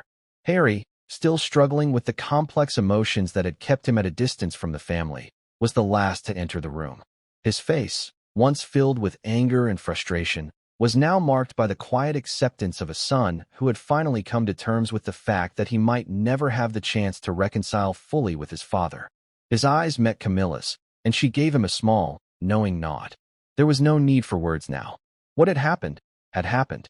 The time for healing would come later, but for now, there was only the family, mourning together in silence. The room seemed to hold its breath, waiting for the inevitable. Then, as though in response to a silent prayer, Charles's breathing slowed even further, his chest rising and falling with a finality that none could ignore. The moments stretched on, endless and excruciating, as each family member processed the reality of what was happening. It was in those final seconds, as the world outside remained unaware, that King Charles took his last breath. There was no dramatic gasp, no outcry, just a quiet, steady departure. The king was gone.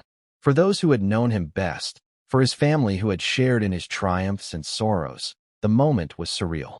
It felt both like a relief, an end to the suffering he had endured, and yet, it also felt like a devastating loss.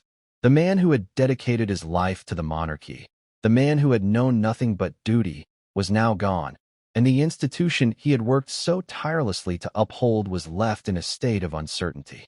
Camilla, her hand still gently holding Charles's, finally allowed the tears to flow.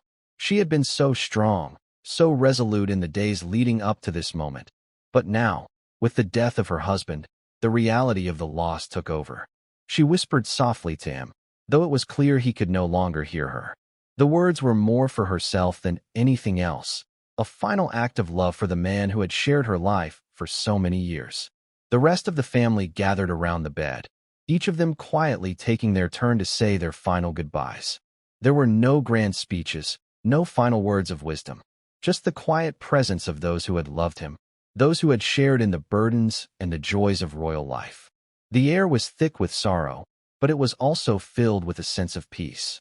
Charles had gone, but in his death, he had left behind a legacy, one that would live on in his children, his grandchildren, and in the monarchy itself. For William, the realization that his father was truly gone came slowly. The pain of the moment was sharp, but it was also filled with a sense of duty that he could no longer ignore. He had promised his father that he would carry the monarchy forward, and now, the time had come for him to step into that role. But in that moment, as he stood beside his father's bed, William knew that his life would never be the same. The weight of the crown, once something he had only imagined, was now his to bear. As the family began to process the news, the world outside remained blissfully unaware of the quiet tragedy unfolding within the walls of Buckingham Palace. It wasn't until the following morning, when the palace officially announced the death of King Charles, that the world learned of the passing of their monarch. The announcement was brief, dignified, and to the point. King Charles had died peacefully in his sleep at the age of 76. The news would send shockwaves through the country, through the Commonwealth, and through the entire world.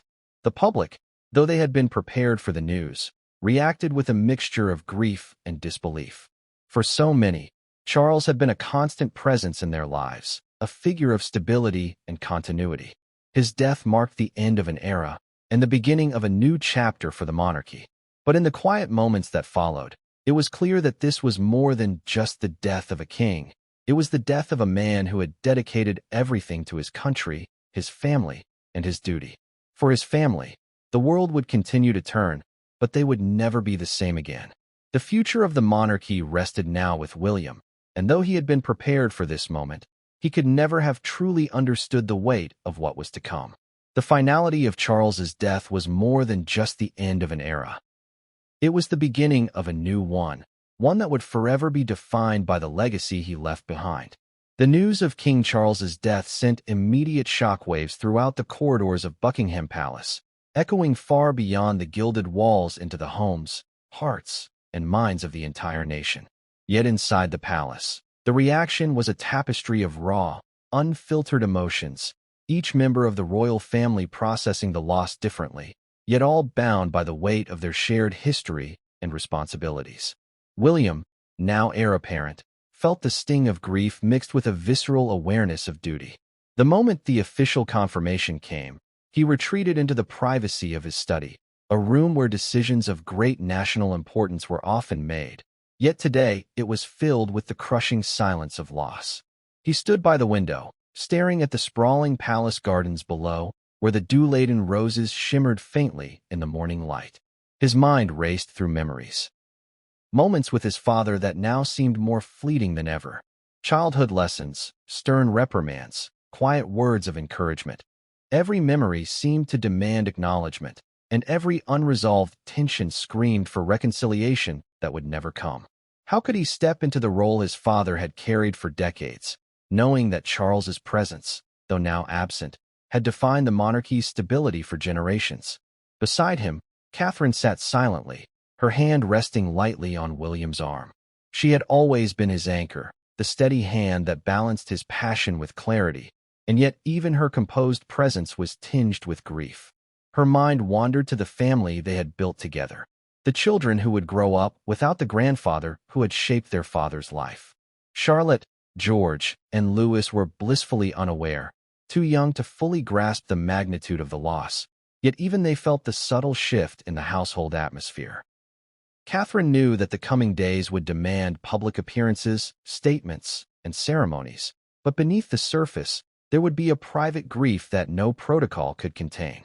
Princess Anne, the Queen of Composure, revealed a side rarely seen by the public. Her usual stoicism cracked, allowing glimpses of the daughter who had mourned her parents, the sister who had argued with her siblings, and the woman who had loved her brother deeply despite any past disagreements, and was tasked with guiding her siblings, offering a sense of stability that she herself struggled to find. She moved quietly from room to room, checking on her nieces and nephews, softly reminding them that though the king was gone, the family remained intact.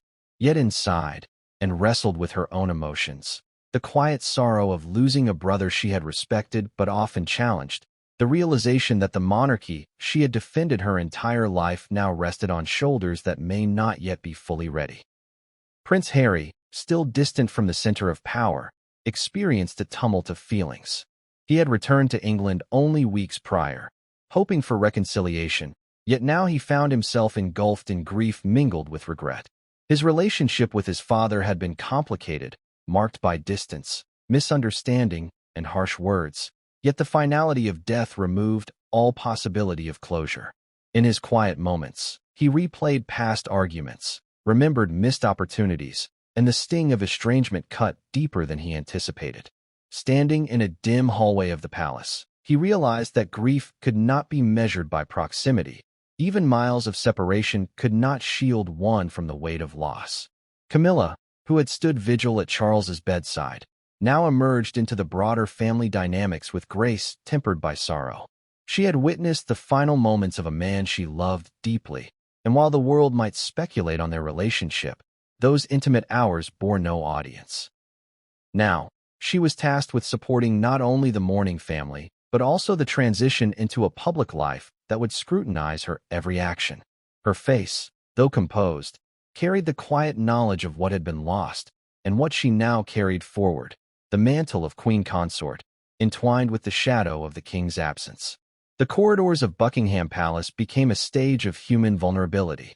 Advisors and courtiers moved with quiet urgency, delivering updates, preparing statements, and managing logistics, yet all were acutely aware of the emotional undercurrents that threaded through each room. The press had already begun to speculate, cameras outside flashing incessantly, a reminder that the world waited for official confirmation, statements, and carefully constructed images. The palace had always been a place of ritual and tradition, yet within the walls, grief was raw, unscripted, and unavoidable. The family gathered formally in the private chapel for a moment of reflection, a quiet service honoring Charles's life. The air was heavy with solemnity. Soft murmurs of prayer interspersed with the occasional sound of muffled sobs echoed throughout the space. Each family member approached the altar in their own way, some kneeling in prayer, others standing silently, eyes closed, trying to internalize a grief that seemed larger than any single person. These moments, intimate and solemn, offered no solace from the coming public scrutiny, yet they allowed the family to be simply human, sons, daughters, spouses, and siblings bound by blood and history. Amid the personal mourning, whispers of responsibility and leadership emerged. Advisors quietly briefed William on immediate steps. The machinery of government, though respectful of grief, demanded continuity. Plans for Charles's public memorial were drafted even as private grief unfolded. Every family member had a role to play. Public appearances, addresses, and the careful balance of emotion and composure. Yet, even with these roles, the human side of grief could not be entirely managed, and tensions between the demands of duty and the needs of the heart began to surface. The extended family, including distant cousins, princes, and duchesses, arrived over the next few hours. Each individual navigated the space between personal loss and public expectation. Conversations were subdued, often breaking into silence. Memories of Charles's humor, wisdom, and moments of tenderness were shared quietly. Anecdotes that reflected the private man behind the public figure brought laughter that quickly gave way to tears. In these intimate moments, the monarchy became not an institution, but a family, vulnerable and real, facing the raw inevitability of mortality together. Outside the palace, the public reaction was immediate and deeply emotional. Crowds gathered at gates, leaving flowers, letters, and candles in an outpouring of respect and grief. News outlets ran continuous coverage, analyzing every moment, every glance, every interaction, while social media erupted with personal stories, memories, and tributes. The nation, and indeed the world, felt the impact of the king's passing. Yet within the palace, the family faced their grief quietly, bound by love, duty, and the unspoken understanding that life would demand a continuation of responsibilities even as hearts broke. In the evenings that followed, the family remained in close quarters, sharing meals in silence or soft conversation. Each of them processed grief differently, William strategizing for the future and balancing the emotional needs of others, Harry navigating unresolved pain, Catherine providing quiet strength, and Camilla holding on to memories of the man she had loved. Together, they formed a mosaic of sorrow, love, and resilience. This chapter in the monarchy was defined by loss, but also by the human side of the family. The world would see ceremonies, statements, and public appearances, but behind closed doors, grief was unpolished, raw, and deeply personal. Each moment carried the weight of history and the echo of memories that could never be relived.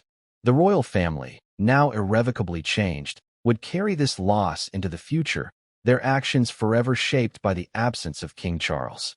As news of King Charles's passing spread across the United Kingdom and the globe, an almost palpable wave of shock, sorrow, and reflection swept over millions. Streets across London were quiet in the early hours, but soon, clusters of citizens began to gather outside Buckingham Palace, in Trafalgar Square, and in front of regional town halls, holding candles, flowers, and handwritten notes. The reactions were varied, yet all carried a deep sense of the gravity of the moment, a collective realization that an era had abruptly ended and a new chapter in British history was beginning. Social media platforms exploded with activity.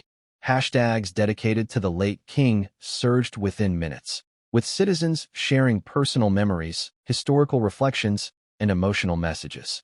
Many recalled King Charles's tireless work on environmental causes, his charity initiatives, and his decades of public service. Others reflected on his family life, recalling moments when he had appeared on television, celebrating milestones with the royal children, or speaking candidly about the challenges and responsibilities of monarchy.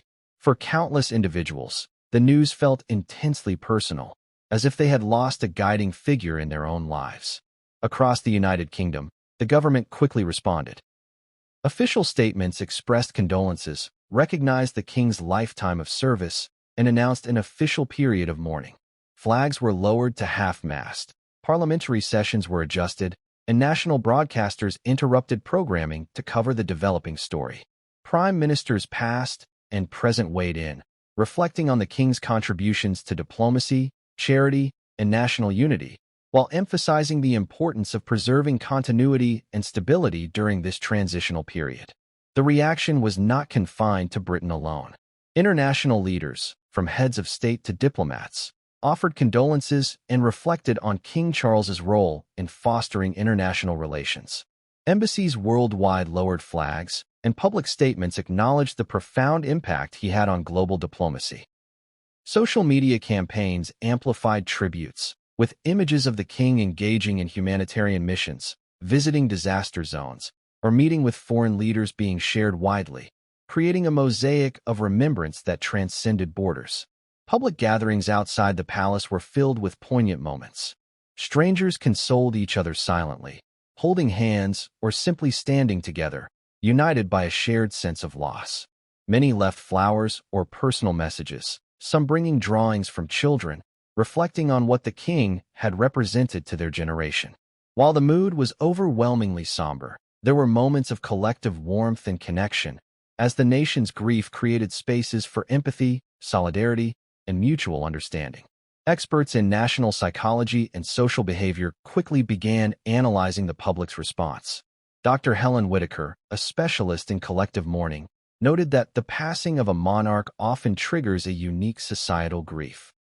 It's not only about the individual, it's about what they symbolize, the continuity of the nation, stability, tradition, and identity. People grieve both the person and the institution they represent. Her words underscored the depth of the emotional currents flowing through communities, highlighting the interplay between personal loss and collective identity. Media coverage focused on multiple angles simultaneously: the human story, the political implications, and the ceremonial aspects. Live broadcasts showcased crowds, interviews with citizens, historians' perspectives, and expert analysis on the monarchy's succession plan. Debates flourished about what Charles's passing meant for the future of the monarchy, the role of his heir William, and the evolving relationship between the royal family and the public. Commentary balanced reverence with critical insight, offering viewers a comprehensive understanding of the multifaceted impact of the king's death. Religious institutions played a central role in shaping the national mourning experience. Churches across the country held special prayers and services, inviting citizens to reflect and remember. Clergy emphasized the king's personal faith and spiritual leadership, framing the national grief within a larger context of hope, legacy, and divine order. The spiritual dimension provided comfort to many, offering a framework for processing loss and finding meaning amidst the sudden upheaval. The economic and cultural spheres were not immune to the impact. Stock markets, while stabilized by broader economic measures, saw symbolic dips as investor sentiment responded to uncertainty and the potential effects on government and ceremonial expenditures.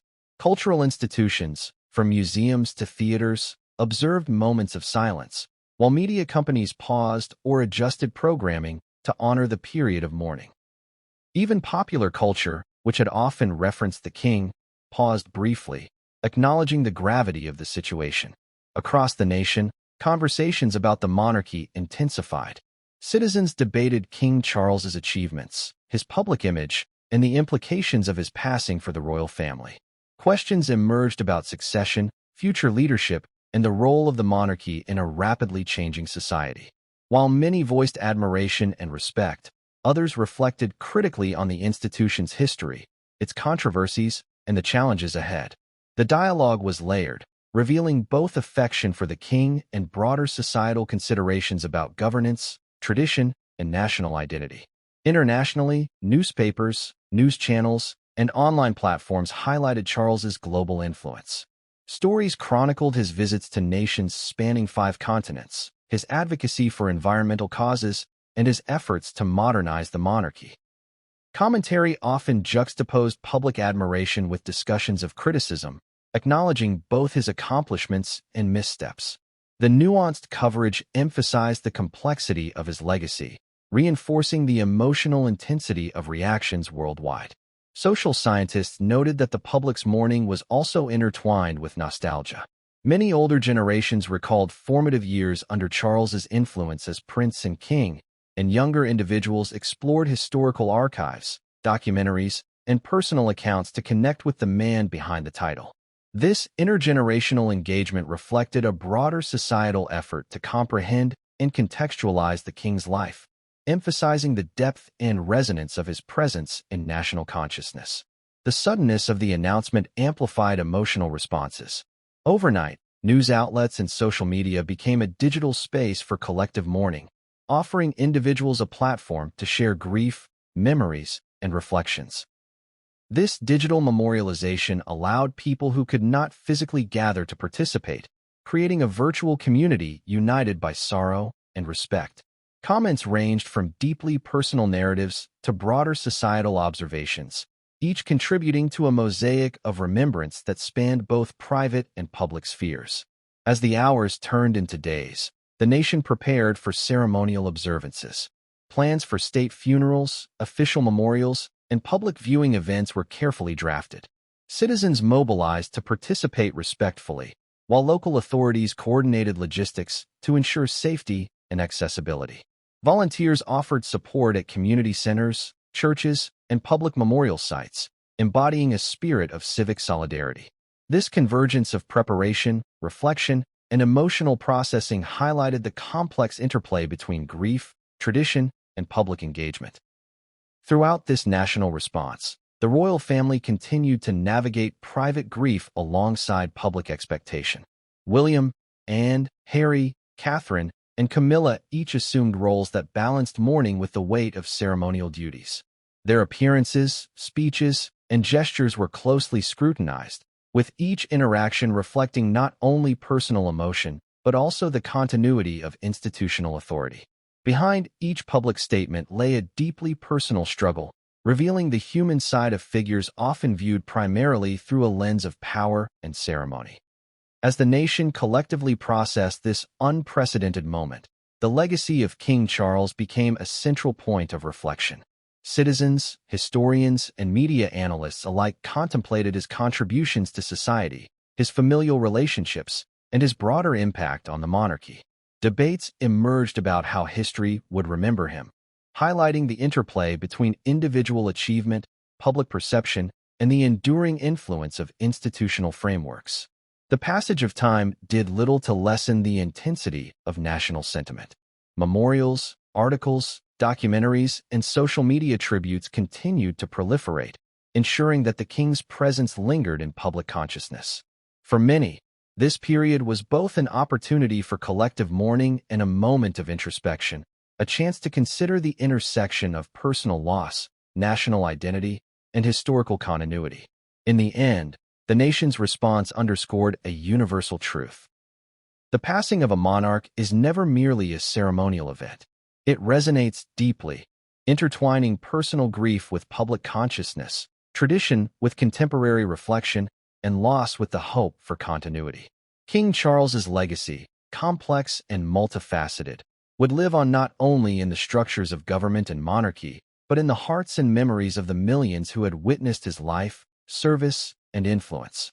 The morning after King Charles's condition was revealed, the palace staff faced a storm unlike anything in living memory.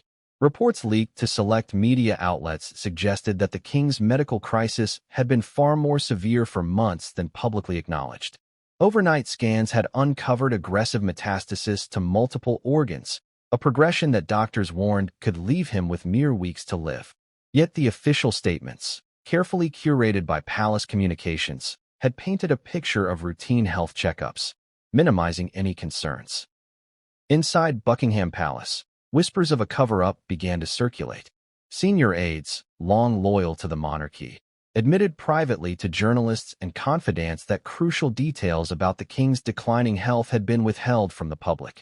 Sources claimed that decisions had been driven by fear of national panic, the desire to maintain stability, and protect the family's public image.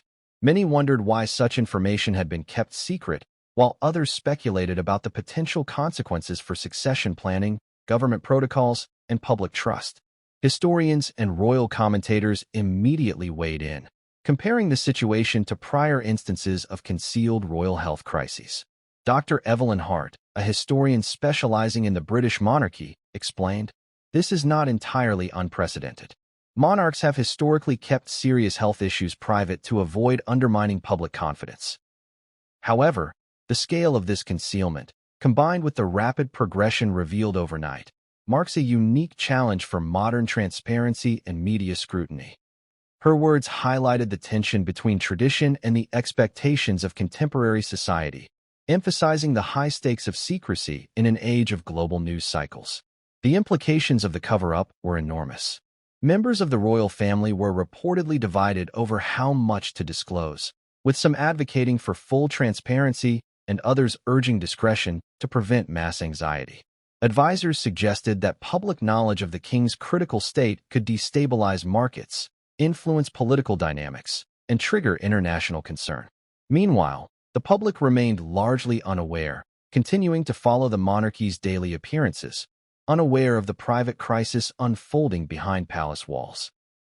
Journalists began connecting the dots between the king's recent absence from public engagements and the undisclosed medical emergency. Analysts noted that canceled events, rescheduled diplomatic visits, and subtle changes in body language had signaled underlying issues. Social media users, many of them royal watchers, pieced together patterns from photographs, video clips, and media statements, speculating about the severity of the situation long before the overnight scans made the truth undeniable. Medical experts provided insight into the king's condition. Oncologists explained that the rapid metastasis indicated an aggressive form of cancer, likely resistant to conventional treatments. Dr. Samuel Reed, a leading oncologist, stated, "When cancer spreads this quickly across multiple organs, the focus often shifts from curative treatment to palliative care. The primary goal becomes managing symptoms, reducing pain, and maximizing quality of life in the time that remains." These expert opinions shed light on the grim reality behind the carefully crafted palace communications, revealing the depth of the crisis and the challenges facing the royal household. The revelation of a potential cover-up prompted debates over ethics, governance, and media responsibility. Should the public have been informed earlier? Did the palace have an obligation to disclose the severity of the king's illness? Political commentators argued that transparency was essential in a constitutional monarchy, where the king's health could influence both ceremonial duties and the stability of government institutions. On the other hand, defenders of discretion emphasized the unique pressures faced by a monarch and the historical precedent for limiting public exposure during medical crises. Inside the palace, tension mounted as aides scrambled to manage the narrative. Press releases were drafted, statements vetted, and contingency plans developed for immediate public communication. Advisors debated whether to release partial information gradually or to confront the situation head-on with full disclosure. The decision-making process was complicated by concerns for the king's privacy, the emotional toll on the family, and the potential fallout from international media coverage. Every choice carried weighty consequences, both personally and politically. The human side of the cover-up was equally striking. Interviews with former palace staff revealed that loyalty often conflicted with personal ethics. Many admitted to feeling torn between protecting the king and the public's right to know, between obedience and moral responsibility. One former aide, speaking under anonymity, remarked, "We were trained to safeguard the monarchy at all costs, but there's a line between protection and deception. Seeing the truth unfold now is surreal. It's like we were all part of a story that we couldn't fully tell." These candid reflections highlighted the emotional complexity of managing a hidden crisis within one of the world's most scrutinized households. Internationally, the story began to unfold with rapid intensity. Global news agencies picked up leaked reports, experts were interviewed, and public speculation grew. The narrative quickly shifted from general concern about the king's health to focused discussions on the ethics and implications of the cover-up. Commentators in Europe, North America, and Asia debated the impact on diplomatic relations, financial markets, and global perceptions of the monarchy, recognizing that the concealment of health information in the modern age had far-reaching consequences beyond national borders. The public's reaction was intense once information began leaking. Social media exploded with outrage, sympathy, and incredulity. Citizens debated the morality of secrecy, expressed concern for the king's well-being, and speculated on the future of the monarchy. News outlets amplified these conversations, conducting polls, hosting expert panels, and highlighting historical comparisons. The story became not only a matter of personal health and family privacy, but also a focal point for national reflection on leadership, transparency, and trust. The uncovering of the cover-up also prompted a re-evaluation of succession plans. Advisors and government officials considered the implications of the king's accelerated decline for Prince William, Prince Harry, and other members of the royal family. Discussions emerged about interim regency, ceremonial transitions, and emergency protocols, highlighting the practical challenges of managing continuity within the monarchy during a crisis. Experts emphasized that the sudden acceleration of the king's illness placed unprecedented pressure on both family members and government institutions to act swiftly and responsibly. Within the palace, the emotional weight of the cover-up was palpable. Family members struggled to reconcile public appearances with private fear, while staff members navigated the tension between duty and conscience. Moments of vulnerability were reportedly observed behind closed doors, revealing the human dimension often hidden from public view. The intersection of personal grief, institutional responsibility, and public scrutiny created a uniquely intense atmosphere, one in which every decision carried significant emotional and practical consequences. By the evening of the day following the revelations, the palace faced mounting pressure to issue a formal statement acknowledging the king's condition. Media speculation had reached a fever pitch, and the ethical and political implications of continued silence were becoming untenable. Advisors, historians, and political analysts all emphasized that transparency, carefully managed, would be crucial to maintaining public trust and ensuring orderly succession. The tension between preserving dignity and meeting modern expectations for honesty underscored the complexity of governing a monarchy in the 21st century. Public opinion began to crystallize around two key narratives: compassion for King Charles and skepticism toward palace communications. Citizens expressed concern for the king's health, admiration for his lifelong service, and curiosity about the hidden details of his illness. At the same time, questions about secrecy, governance, and accountability dominated discussions, reflecting a society increasingly attuned to transparency and ethical leadership. The unfolding story highlighted the delicate balance between respecting individual privacy and honoring collective trust in public institutions. As night fell, the palace prepared for what many recognized as an inevitable disclosure.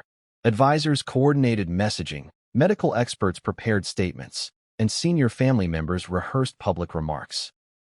Behind the facade of ceremonial calm, a human story of fear, loyalty, and ethical struggle played out, illustrating the profound challenges of managing truth, privacy, and duty under the scrutiny of a global audience. The chapter concluded with the undeniable truth. The overnight scans had revealed the severity of King Charles's illness. The metastasis was aggressive, and the timeline was alarmingly short. The world was now aware that a carefully maintained narrative had hidden the truth, and the monarchy would have to navigate a precarious path between private grief and public expectation. This revelation set the stage for what would become the most critical weeks in modern royal history, a period defined by urgency, emotion, and scrutiny.